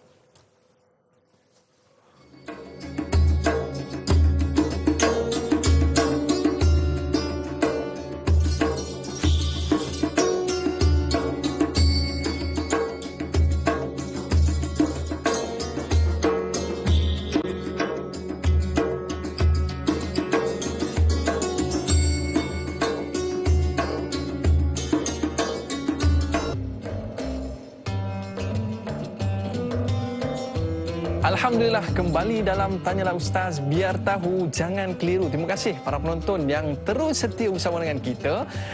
Ada beberapa perkara lagi yang kita nak selesaikan sebelum habis rancangan ini para penonton, yang mana hari ini kita membincangkan topik akidah sifat 20, iaitu salbiyah, yang mana kalau kita faham daripada awal perbincangan kita tadi, salbiyah ini iaitu satu perkara yang diibaratkan untuk menafikan kekurangan Allah SWT dan menafikan persamaan Allah SWT dengan makhluk. Tapi Ustaz, saya ada terdengarlah bila ada orang sebutkan bahawa Allah SWT bersifat takabur. Kita faham takabur ini satu sifat yang negatif. Tapi bagaimana sifat negatif ini ada pada Allah SWT? Macam mana nak faham ni Ustaz? Baik, terima kasih ya. Dia kalau kita lihat dalam Asmaul Husna juga ada sebut sebagai Al-Mutakabbir. Al-Mutakabbir, Allah Subhanahu Wa Taala bersifat dengan sifat takabur. Kita yang kita nampak negatif tu kerana kita meletakkan sifat itu pada makhluk, pada kita. Memang tak boleh lah. Kita tidak layak dengan sifat mutakabbir. Sombong, takabur, tak boleh. Tak layak bagi kita. Sebab apa? Sebab kita ni serba kekurangan dan serba lemah. Dan sifat itu memang bagi Allah Subhanahu Wa Taala. Allah Maha Mutakabbir, Allah Maha Besar, Maha Agung. Allah Subhanahu Wa Taala yang kita kata menguasai segala-galanya. Maka masalah kita apabila kita meletakkan sifat itu, kita faham dalam konteks makhluk, memang takkan samalah. Tapi kita kena serahkan itu kepada Allah. Allah layak bertakabur, Allah layak. Sebab itu memang sifat Allah Taala. Tetapi bila sifat itu kita letak pada makhluk, memang tak boleh. Bahkan memang kita dilarang daripada takabur. Sebab kita tidak layak. Sebab kita ni barang ciptaan Allah. Hak milik mutlak Allah Ta'ala 100%. Jadi kita tertakluk kepada apa-apa peraturan dan perintah daripada Allah. Tak boleh nak sombong diri, tak boleh nak rasa diri hebat. Allah tak apa, Allah tak berhajat pada siapa, kita berhajat. Betul. Kan? Jadi makna perbezaan yang amat ketara. Sebab itu, kalau orang dikenal Allah Ta'ala, dia takkan sombong sebenarnya. Dia takkan sombong. Dia sombong tu sebab apa? Sebab dia tak kenal Allah Ta'ala. Betul. Ataupun kenal pun dia tak peduli. Betul. Macam iblis tu, dia tak peduli. Jadi menyebabkan walaupun dia tahu perintah Allah Ta'ala untuk dia sujud pada Adam, itu perintah Allah. Tapi dia enggan juga, bantah juga dengan sifat takabur itu. Menyebabkan dia mempertikaikan perintah Allah. Sebab itu orang takabur ni, dia akan tolak segala apa yang diperintahkan oleh Allah. Sebab dia rasa diri dia tak tertakluk dengan perintah Allah. Soalan begitu. Dia rasa macam dia tak berhajat dah kan, pada Allah Ta'ala. Sebab itu kalau kita lihat, kadang-kadang nikmat yang Allah bagi kepada kita satu ujian yang sangat besar. Para ulama bincang, musibah dengan nikmat ni yang mana lebih susah? Mana lebih susah kan? Musibah lah Ustaz. Nampak macam musibah kan? Musibah susah. Tapi sebenarnya musibah ni kita hanya perlu bersabar. Dan mau tak mau memang kita kena bersabar. Kita bersabar atau tak bersabar, tetap kena bersabar. Tetapi nikmat ini yang Allah bagi pada kita, ada ruang pada kita nak bersyukur atau tak bersyukur. Berapa ramai orang yang dia tidak bersyukur dengan nikmat. Bila dia dapat nikmat ni, dia rasa apa? dia rasa dia tak berhajat pada sesiapa, dan lebih takut lagi dia rasa tak berhajat kepada Allah. Ini yang berlaku kepada kaum Ad yang dirakamkan oleh Allah dalam Quran. Ya. Kaum Ad ni Allah bagi kekuatan pada dia, satu kekuatan fizikal yang sangat hebat. Hingga kan dirakamkan oleh Allah dalam Quran, dia kata apa? Man asyaddu minna quwwah. Siapa yang lebih kuat daripada kami? Kan? Mana hebat. Hingga kan dalam tafsir Ibn Kathir dan juga tafsir Imam Al-Qurtubi menyatakan bahawa kaum Ad ni dia punya hebat tak hebat, Allah bagi kelebihan pada dia. Tinggi dia saja 30 sehingga 60 sehingga 100 hasta. Uish. 100 hasta tu banyak mana? Tinggi 100 hasta tu. Berapa tingkat tu? Hampir 50 meter tu. Hampir lah. Kira balik lah kiraan tu. Jadi maknanya itu baru tinggi. Belum lebar lagi. Jadi dia kuat. Tinggi 10 tingkat lebih. Kaum Samud, dia buat rumah tu dari batu-batu pejal tu, dia buat dengan tangan dia aja. Kalau kita pergi di Hajar ataupun Madain Saleh, kita dapat tengok bagaimana peninggalan negara itu. Menyebabkan mereka rasa tak berhajat pada siapa-siapa. Kami kuat dah. Dia rasa kuat dah. Nabi Hud AS ajak kaum Ad. Nabi Saleh ajak kaum Thamud untuk beriman pada Allah. Tak nak. Sebab dia rasa diri dia dah hebat. Tak perlu dah. Ini yang sangat-sangat bahaya.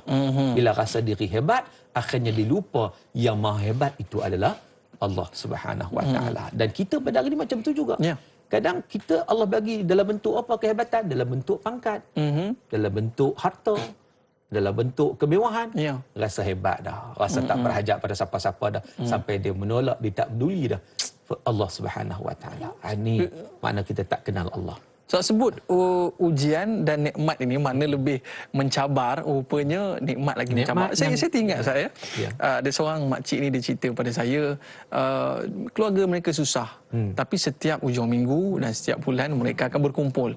Dan mereka akan duduk bersama-sama dengan mak ayah mereka lah. Namun begitu, bila mak ayah mereka meninggal dunia, rupanya ada meninggalkan harta satu jumlah yang besar. Kita anggarkan mungkin 1 juta, Ustaz. Dan bila mana tinggalkan harta tersebut, masing-masing renggang kerana duit tersebut dibahagikan mungkin secara yang tidak adil dan sebagainya. Jadi mungkin kita boleh terjemahkan ujian dan juga nikmat ini. Nikmat lebih baik ujian, Ustaz. Ya, musibah itu lebih mudah dihadapi, musibah keburukan, daripada ujian kesenangan. Sebab itu ujian senang lebih susah daripada ujian susah, dan ujian susah lebih senang daripada ujian senang. Uish. Ini kita kena hashtag kan, Ustaz? Ya. Maksudnya, saya ulang sekali lagi. Ya, sekali lagi. Okey. Step by, tulis. Ujian senang lebih susah daripada ujian susah, dan ujian susah lebih senang daripada ujian senang. Penonton kita tolong tulislah. Saya tak sempat tulis. Okey. Baik, Ustaz. Jadi oleh sebab itu, maknanya sebarang ujian yang Allah berikan kepada kita, sebenarnya Allah nak memberikan suatu ganjaran kepada kita di belakang hari nanti. Sebab dalam Quran ada sebut saya, maknanya jangan kau rasa kau masuk syurga sedangkan kau belum diuji. Baik, Ustaz, kita ada sahabat kita di Facebook, boleh kita raikan, Ustaz. Bersama dengan Sahziatul Sidik. Assalamualaikum Ustaz dan Da'i. Waalaikumsalam. Surah Ankabut ayat 6, Allah berfirman, sungguhnya Allah Maha Kaya, tak berhajat apa-apa dari sekian alam. Soalan saya, mengapakah masih ada segelintir yang berkira-kira untuk mengeluarkan zakat atau sedekah kerana mereka merasakan satu kerugian, sedangkan Allah Maha Kaya, tak pernah mengharapkan yang ruginya kita sebagai manusia yang lokek untuk berinfak di jalan Allah Subhanahu Wa Taala, yang pasti Allah telah berjanji akan memberikan ganjaran bagi orang yang berinfak. Mohon pandangan Ustaz. Sekian, terima kasih. Kadang-kadang orang tak nak infak ni sebab dia tak yakin, Ustaz. Allah ni Maha Kaya. Silakan. Dia rasa rugi kalau dia keluarkan harta yang dia ada di jalan Allah. Sebenarnya dia tak faham bahawa harta dia itu bukan harta dia. Harta dia bukan harta dia. Harta ni milik mutlak Allah. Allah bagi kita pinjam sekejap je. Bagaimana kita nak uruskan harta tersebut? Kena faham konsep ini. Sebab itu dalam Al-Quran, Allah ketika mana menceritakan tentang kita mengeluarkan harta di jalan Allah, Allah sebut apa? Wa mimma razaqnahum yunfiqun. Daripada rezeki yang kami bagi kepada mereka, itulah mereka bersedekah, mereka berinfak. Maknanya yang kita infak tu bukan hak kita. Hak kita infak tu pun hak Allah Ta'ala juga. Allah bagi pada kita, Allah bagi pada kita untuk kita urus bagaimana sama ada kita nak infak ataupun tidak. Jadi kita infak tu pun bukan hak kita. Betul. Orang yang tak nak infak ni dia rasa hak dia. Itu masalahnya. Maka dengan sebab itu sampai bila boleh tak infak? Sebab itu Nabi SAW menyatakan seseorang itu innama lahu min malihi thalas. Seseorang itu dalam perkara yang berkaitan dengan hartanya ada tiga. Ada tiga. Bila Allah pinjamkan kepada dia, pada kita semualah atas dunia ni, kita guna untuk tiga je. Apa dia? Yang pertama, ma'akala. Kita guna harta itu, duit ke apa harta untuk makan. Ini basic needs lah untuk makan kan. Jadi, fa'afna, yang kita makan tu akhirnya jadi sampah. Betul. Habis hancur kan. Itu yang pertama. Yang kedua, malabisa. Yang kita guna untuk apa? Untuk beli barang, untuk pakai. Kita beli sesuatu lama-lama. Fa'abla, maka dia juga akan rosak binasa. Jadi lap kaki Ustaz. Baju lama. Lama-lama buruk kan. Lama buruk. Kayak buruk. Habis begitu je. Yang ketiganya, ma'a'ta. Kata Nabi, apa yang dia berikan, dia sedekahkan, dia infakkan, maka yang inilah fa'abqa, inilah yang kekal. Wa ma siwa dhalik fatariku linnas. Selain daripada itu, ada balance lagi, maka ditinggalkan kepada manusia yang lain sebagai harta pusaka. Contohnya, saya sering bagi contoh macam ni. Kalaulah kita, sepanjang hidup kita ada sejuta contohnya, sejuta. Yang kita makan katakan 200,000. Okey, tinggal 800,000. Hak kita beli barang apa semua, kita 600,000. Jadi dah 600 cepat 200, 800,000. So balance 200,000. 200,000 tu kita sedekah 10,000. Rasa banyak 10,000 kan? Banyak Ustaz. 10,000 kan? Kemudian kita mati. Bila mati ada balance 190,000. 190,000. 190,000 tu pergi kepada waris. Betul. Betul-betul harta kita mana? 10,000 Ustaz. 10,000. Allah. 5 juta tadi. Padahal juta tadi makan benar 100,000. Makan 100,000. Makan 100,000. Contohnya. Jadi contoh maknanya hak kita infak itulah yang Allah akan bagi kebaikan pada kita sampai bila-bila. Macam mana nak faham ni Ustaz? Boleh kita berehat sekejap lepas ni Ustaz akan cerita. Para penonton terus setia bersama dengan kita. Tanyalah Ustaz, biar tahu jangan keliru. Kembali selepas ini.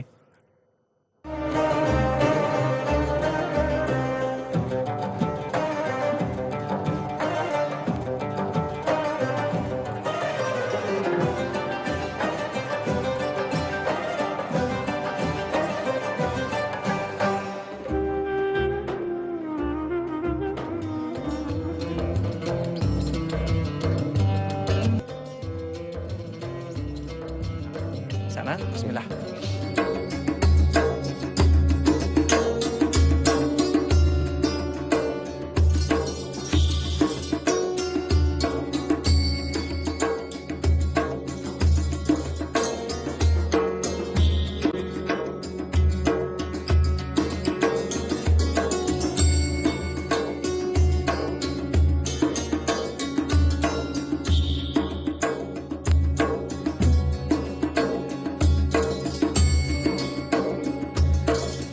Alhamdulillah, kembali dalam Tanyalah Ustaz, biar tahu jangan keliru. Bila Ustaz sebutkan tentang tadi sahabat kita sebut tentang zakat tadi Ustaz, saya teringat ada seorang ni dia nak melabur, nak melabur dan dia melabur kepada emas. Jadi bila syarat nak melabur untuk emas ni macam Ustaz sebutkan sebentar tadi, ya dan biadin saya. Maknanya kena cash, dia tak boleh hutang. Yang keduanya dia kena fizikal. Dan orang tu pula dia sebut, dia kata, kau jangan melabur dengan emas ni. Jangan melabur dengan emas. Sebab bila kau melabur dengan emas, nanti kena zakat. Rugi balik. Maknanya peniaga-peniaga emas jangan marah saya.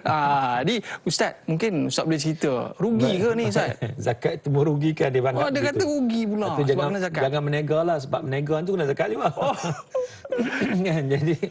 Jadi perkara ini sebenarnya apa-apa yang kita keluar dari jalan Allah Ta'ala, dia akan memberi kebaikan pada kita. Zakat tak banyak. 2.5% saja. Itu yang merupakan kewajipan. Bahkan kalau boleh, kita keluarkan lebih daripada itu lagi. Jangan cukup. Itu cukup, yang wajib kan. Yang sunat itu yang Allah bagi gandaan pahala yang banyak. Subhanallah. Sebagaimana yang disebut dalam surah Al-Baqarah. Mathalul ladzina yunfiquna amwalahum fi sabilillah kamathali habbatin ambatat sab'a sanabil wa fi kulli sumbulatin mi'atu habbah. Iaitu bandingan orang yang infak hartanya di jalan Allah Subhanahu Wa Taala seumpama satu biji benih yang menumbuhkan 7 tangkai, setiap tangkai ada 100 biji. Makna 700 kali ganda. Orang duk masuk skin cepat kaya. nak tanya, ada tak skim cepat kaya yang lebih hebat yang Allah tawarkan? Ni 70%. Bagi RM1 dapat RM700. Pahala. Bagi RM1,000 dapat RM700,000. Uish. Honor Ustaz. Tu skim cepat kaya yang Allah bagi pada kita. Cuma ni, benda ini nak buat tak buat berdasarkan kepada apa? Percaya atau tidak? Betul. Beriman atau tidak? Sebab tu kita nak kenal Tuhan. Nak kenal Allah. Supaya datang keimanan sungguh-sungguh yang kita tahu yang Allah bagi tahu ni betul. Memang pasti. Janji Allah pasti. Jadi kita pun memang nak buat itu dengan bersungguh-sungguh. Tapi kalau tak kenal Allah, dia tak upah percaya sangat. Walaupun dia sebut di mulut, aku percaya, tapi tak sampai ke hati. Bila tak sampai ke hati, dia tak sampai kepada amalan dan perbuatan. Tu RM10 pun terasa berat, Ustaz. Terasa sangat. Jadi itu pentingnya nak betul-betul mengenali Allah Ta'ala. Maknanya itulah, walaupun kita melabur pada emas, contoh RM200,000 Ustaz ya, keluar zakat tu banyak juga, RM5,000 Ustaz. Tapi bila kita fikirkan akan ganjaran Allah SWT, yang mana Allah akan gandakan berlipat kali ganda, maka kita tak ada rasa berat langsung untuk mengeluarkan zakat, terutamanya perkara yang wajib. Terutama sekali bila kita sebutkan perkara yang wajib ini, tambahan pula kalau kita infak. Saya, sahabat kita ada nak tanyakan satu soalan, boleh kita raihkan Ustaz? Ya. Kamarul Hizam Jaafar. Assalamualaikum Ustaz Zandai. Waalaikumsalam. Apakah perbezaan pemikiran dan akhlak di kalangan orang-orang kafir dan munafik serta etis tentang sifat salbiah yang tidak patut bagi Allah Subhanahu Wa Taala? Yang kedua, sifat-sifat salbiah yang 5 ini tidak memberi kesan pada alam, maka mata makhluk tidak dapat melihatnya. Bagaimana pendekatan orang Islam untuk menerangkan sifat salbiah kepada golongan kafir dan etis, dan bagaimana pula dengan orang-orang munafik? Mohon pencerahan dan penjelasan Ustaz. Jazakallahu khairan katsira. #biar tahu jangan keliru. Benda-benda tak nampak ni susah juga Ustaz ya. Apa pandangan Ustaz? Ya, terima kasih kepada yang bertanya. Yang pertama, nak betulkan ayat tu, sifat salbiah tak patut bagi Allah. Dia bukan menafikan yang tak patut bagi Allah Subhanahu Wa Taala. Baik, ada disebut 3 benda tadi.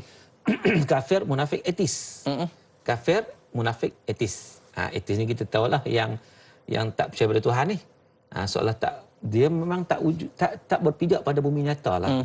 Kita dah bincang dah sebelum ini tentang bagaimana orang menolak ketuhanan ini. Satu perkara yang memang tak logik betul lah. Sebab setiap perkara mesti ada penciptanya. Bahkan kalau kita tak menggunakan dalil naqli sekalipun. Apa maksud dalil naqli? Dalil yang diambil daripada Quran dan hadis. Kalau kita ambil dalil naqli sekalipun, dalil akli sudah menyatakan kewujudan sesuatu. Tidak ada sesuatu yang terjadi dengan sendiri. Tiba-tiba. Tak ada. Memang ada penciptanya. Memang ada. Macam kita lagi, bila habis program kita, tanya ustaz kita keluar kan. Pergi kita tiba-tiba daripada besi-besi yang ada sekitar Seri Pentah ni, ni merangkumi pak jadi sebuah kereta. Oh, tiba-tiba. Oh, seronok je tu. Akal kita kata mustahil, mana boleh tiba-tiba jadi macam tu. Mesti ada yang datangkan kepada kita, yang cipta. Kepada kilang kereta tu, mari kereta tiba-tiba dia duduk saja besi campur-campur jadi sendiri. itu mustahil. Maka dengan sebab itu, kalaulah nak membicarakan, kalau golongan ni tak beriman pada Allah, tak beriman dengan dalil naqli, maka di sini para ulama membawa kepada kita dalil-dalil akli dengan menggunakan mantik, dengan menggunakan pemikiran untuk kita menerangkan kepada mereka. Golongan munafik siapa? Golongan munafik ini susah nak kenal. Sebab munafik ni mereka berpura-pura. Kulit luar nampak elok. Lain. Dalam lain, luar lain. Ni. Yang kita kata dia menzahirkan iman, menzahirkan Islam, hakikatnya kufur. Ya. Itu munafik yang hakiki lah. Sebab munafik ni ada pelbagai jenis. Ada munafik amali. Munafik amali ni dia ikut perbuatan munafik. Tapi dia orang Islam. Ini munafik hakiki ni maknanya dia menzahirkan iman, tapi hakikatnya dia tak beriman pada Allah. Yang ni susah sebenarnya. Memang lebih susah daripada kafir. Kafir jelas memang dia tak beriman. Jadi kita approach pada dia, kita ajak kepada tauhid, ajak kepada keimanan. Sebab itu sebenarnya kalau kita bincang dari sudut yang tadi nak dakwah macam mana kan, nak ajak orang kan, terutama orang tak beriman ni, macam mana nak beriman. Kita payah kalau kita nak bincang soal pelaksanaan hukum. Betul. dia kalau kita nak bincang, kita bincang soal akidah. Perbetulkan dasar. Dasar dulu. Sebab kalau hukum macam-macam dia akan persoalkan. Ya. Contoh, khinzir. Tak boleh makan khinzir. Sebab apa tak boleh makan? Dia tanya. Oh, kita kata haram. Dia tak beriman. Oh, kita kata penyakit. Dia kata dia punya bapa dia makan. Tak elok apa, duk elok ya. Kan? Jadi kita nak jawab macam mana sebenarnya? Memanglah kajian-kajian sains tu ada, tapi biarlah dia tengok kepada, tak ada masalah pun. Ya. Maka dengan sebab itu, kita ajak dia untuk kenal Tuhan dulu. Kenal Allah. Itu yang paling penting. Ini macam hijrah Nabi SAW saya. Sebab itu Nabi SAW 13 tahun sebelum hijrah ke Madinah tu, di Mekah 13 tahun bincang akidah je. Nak bagi kenal Allah je. Nak bagi kenal Tuhan, kenal Allah. Selepas pada tu bila kenal Allah, marilah perintah apa pun sami'na wa ata'na. Selesai. Mari perintah haram arak, buang macam tu juga. Mari perintah tutup aurat, masa tu juga. Sebab apa? Sebab dia yakin pada Allah. Tetapi selagi mana keimanan itu tidak ada, tak kukuh, di situ datang pertikaian. Macam hari ni, hukum Allah pun orang bertikai. Hukum Allah, dia kata, zaman dulu Nabi ni sesuai zaman sekarang, rasa tak apa okey kot. Tak kena. Tak kena. Dia pertikai ni hukum siapa? Hukum itu bukan daripada makhluk. Hukum itu datang daripada Allah, datang dalam Al-Quran. Betul. Sebagai contohnya. Maka di sini perlunya kepada keimanan. Bila dia beriman, automatik dia tak makan khinzir tadi. Sebab apa? Sebab Allah haramkan. Tak perlu nak kata apa dah. Tak perlu nak kata apa. Adapun sebab musabab dari sudut saintifik itu tambahan saja sebenarnya. Tapi perkara pertama sekali adalah keimanan itu. Itu ajak orang untuk kenal Allah, untuk beriman pada Allah. Bila kenal, apa saja diturutinya, apa saja diikutinya. Sebagaimana kita lihat kisah Nabi Ibrahim banyak menceritakan perkara-perkara yang luar jangka, luar kotak pemikiran, tapi Nabi Ibrahim tetap mengikutinya tanpa sebarang pertanyaan. Baik Ustaz, tadi Ustaz ada sebut yang kelima, kita sebutkan wahdaniyah. Wahdaniyah ni dia satu. Saya terfikir tadi bila Ustaz sebutkan kalaulah ada dua Tuhan saya, Tuhan siang dengan Tuhan malam. Bergaduh Ustaz. Habis pecah bumi kita ni. Tuhan siang dia kata aku nak siang lama, nak kerja. Yang Tuhan malam pula kata nak tidur lama. Dan kita boleh tengok perumpamaan ini dalam syarikat lah saya. Kalau syarikat ni ada dua bos agak-agaknya macam mana lah saya. Silakan. Baik, memang Al-Quran sendiri menyatakan tentang laukana fihi ma'alah illallah la fasadata. Kalaulah pada langit dan bumi ini ada Tuhan selain daripada Allah, maka akan hancurlah langit bumi ini, akan hancur. Sebab apa? Sebab akan berlaku pertelingkahan, pergaduhan. Macam yang Daik Aman sebut tadi, betul lah. Dalam sebuah syarikat, katakan ada dua bos. Macam mana nak buat ni? Dua bos ni sama ya level dia. Sama level. Yang ni nak yang ni, yang ni nak yang tu. Staff nak buat macam mana? Lama-lama hancur syarikat tersebut. Sebab itu keputusan paling tinggi bos satu je. Dia nak letak yang lain tak apalah sebagai di bawah dia. Pengarah, timbalan mengarah. Tapi bos betul satu. Kalau bos tu dalam sama, kuasa dia sama, level dia sama, hancur. Itu logiknya macam tu. Kan? Apatah lagi Allah Ta'ala berbicara juga soal logik. Dalam konteks apa? Langit bumi ini. Kalaulah ada dua Tuhan, di situ dah mustahil lah dia akan menyebabkan hancur. Itu kita boleh fikir dengan apa kita kata fitrah kita, dengan logik kita. Baik Ustaz, ni satu perbincangan yang cukup menarik dalam pertemuan kita pada hari ini. Baik Ustaz, sedikit kesimpulan yang dapat kita ambil dalam perbincangan kita berkaitan dengan topik sifat 20 salbiah. Silakan Ustaz. Baik, terima kasih.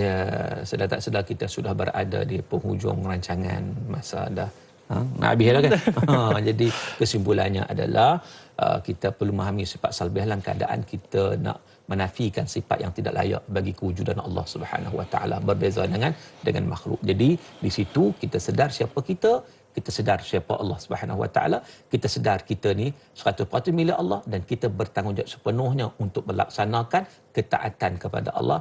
No question, no query, tidak ada persoalan, jangan mempertikaikan. Sebaliknya, terima 100% apa yang Allah Ta'ala perintahkan kepada kita, laksanakan dengan terbaik. InsyaAllah kita akan mendapat kebaikan di sisi Allah Subhanahu Wa Ta'ala. Alhamdulillah. teruskan mempelajari sifat 20 ini agar kita lebih meyakini Allah SWT, barulah ada feel saya nak melakukan ibadah. Baik, silakan Ustaz untuk penutupnya kita tanda tangan dan kita sama mengaminkan doa yang dibacakan oleh Al-Fatih Ustaz. A'udzubillahi minasyaitonirrajim. Bismillahirrahmanirrahim. Alhamdulillahi rabbil alamin. Hamdan yuwafi ni'amahu wa yukafi'u mazidah.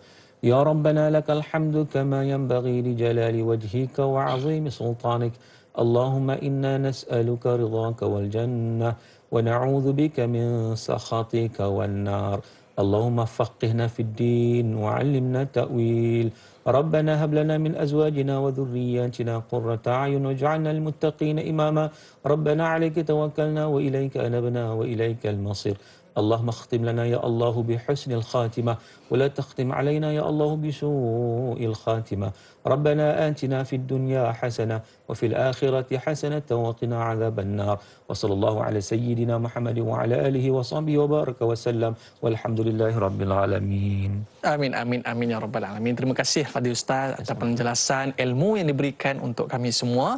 Baik para penonton, kita bertemu pada esok hari dengan temu janji kita dalam Tanyalah Ustaz bersama dengan sahabat saya Dai Lokman sebagai moderator dan panel Ustaz Dr. Nizam Abdul Kadir. Topik yang cukup menarik, akhlak, adab, berbeza pandangan. Para penonton, terus setia bersama dengan Tanyalah Ustaz. Kita jumpa lagi pada esok hari. Saya Daya Iman. Mohon maaf di atas terlanjur kata, terlajak bicara. Like dakwah, share ilmu. Assalamualaikum warahmatullahi wabarakatuh. Wallahu a'lam. Terima kasih Ustaz.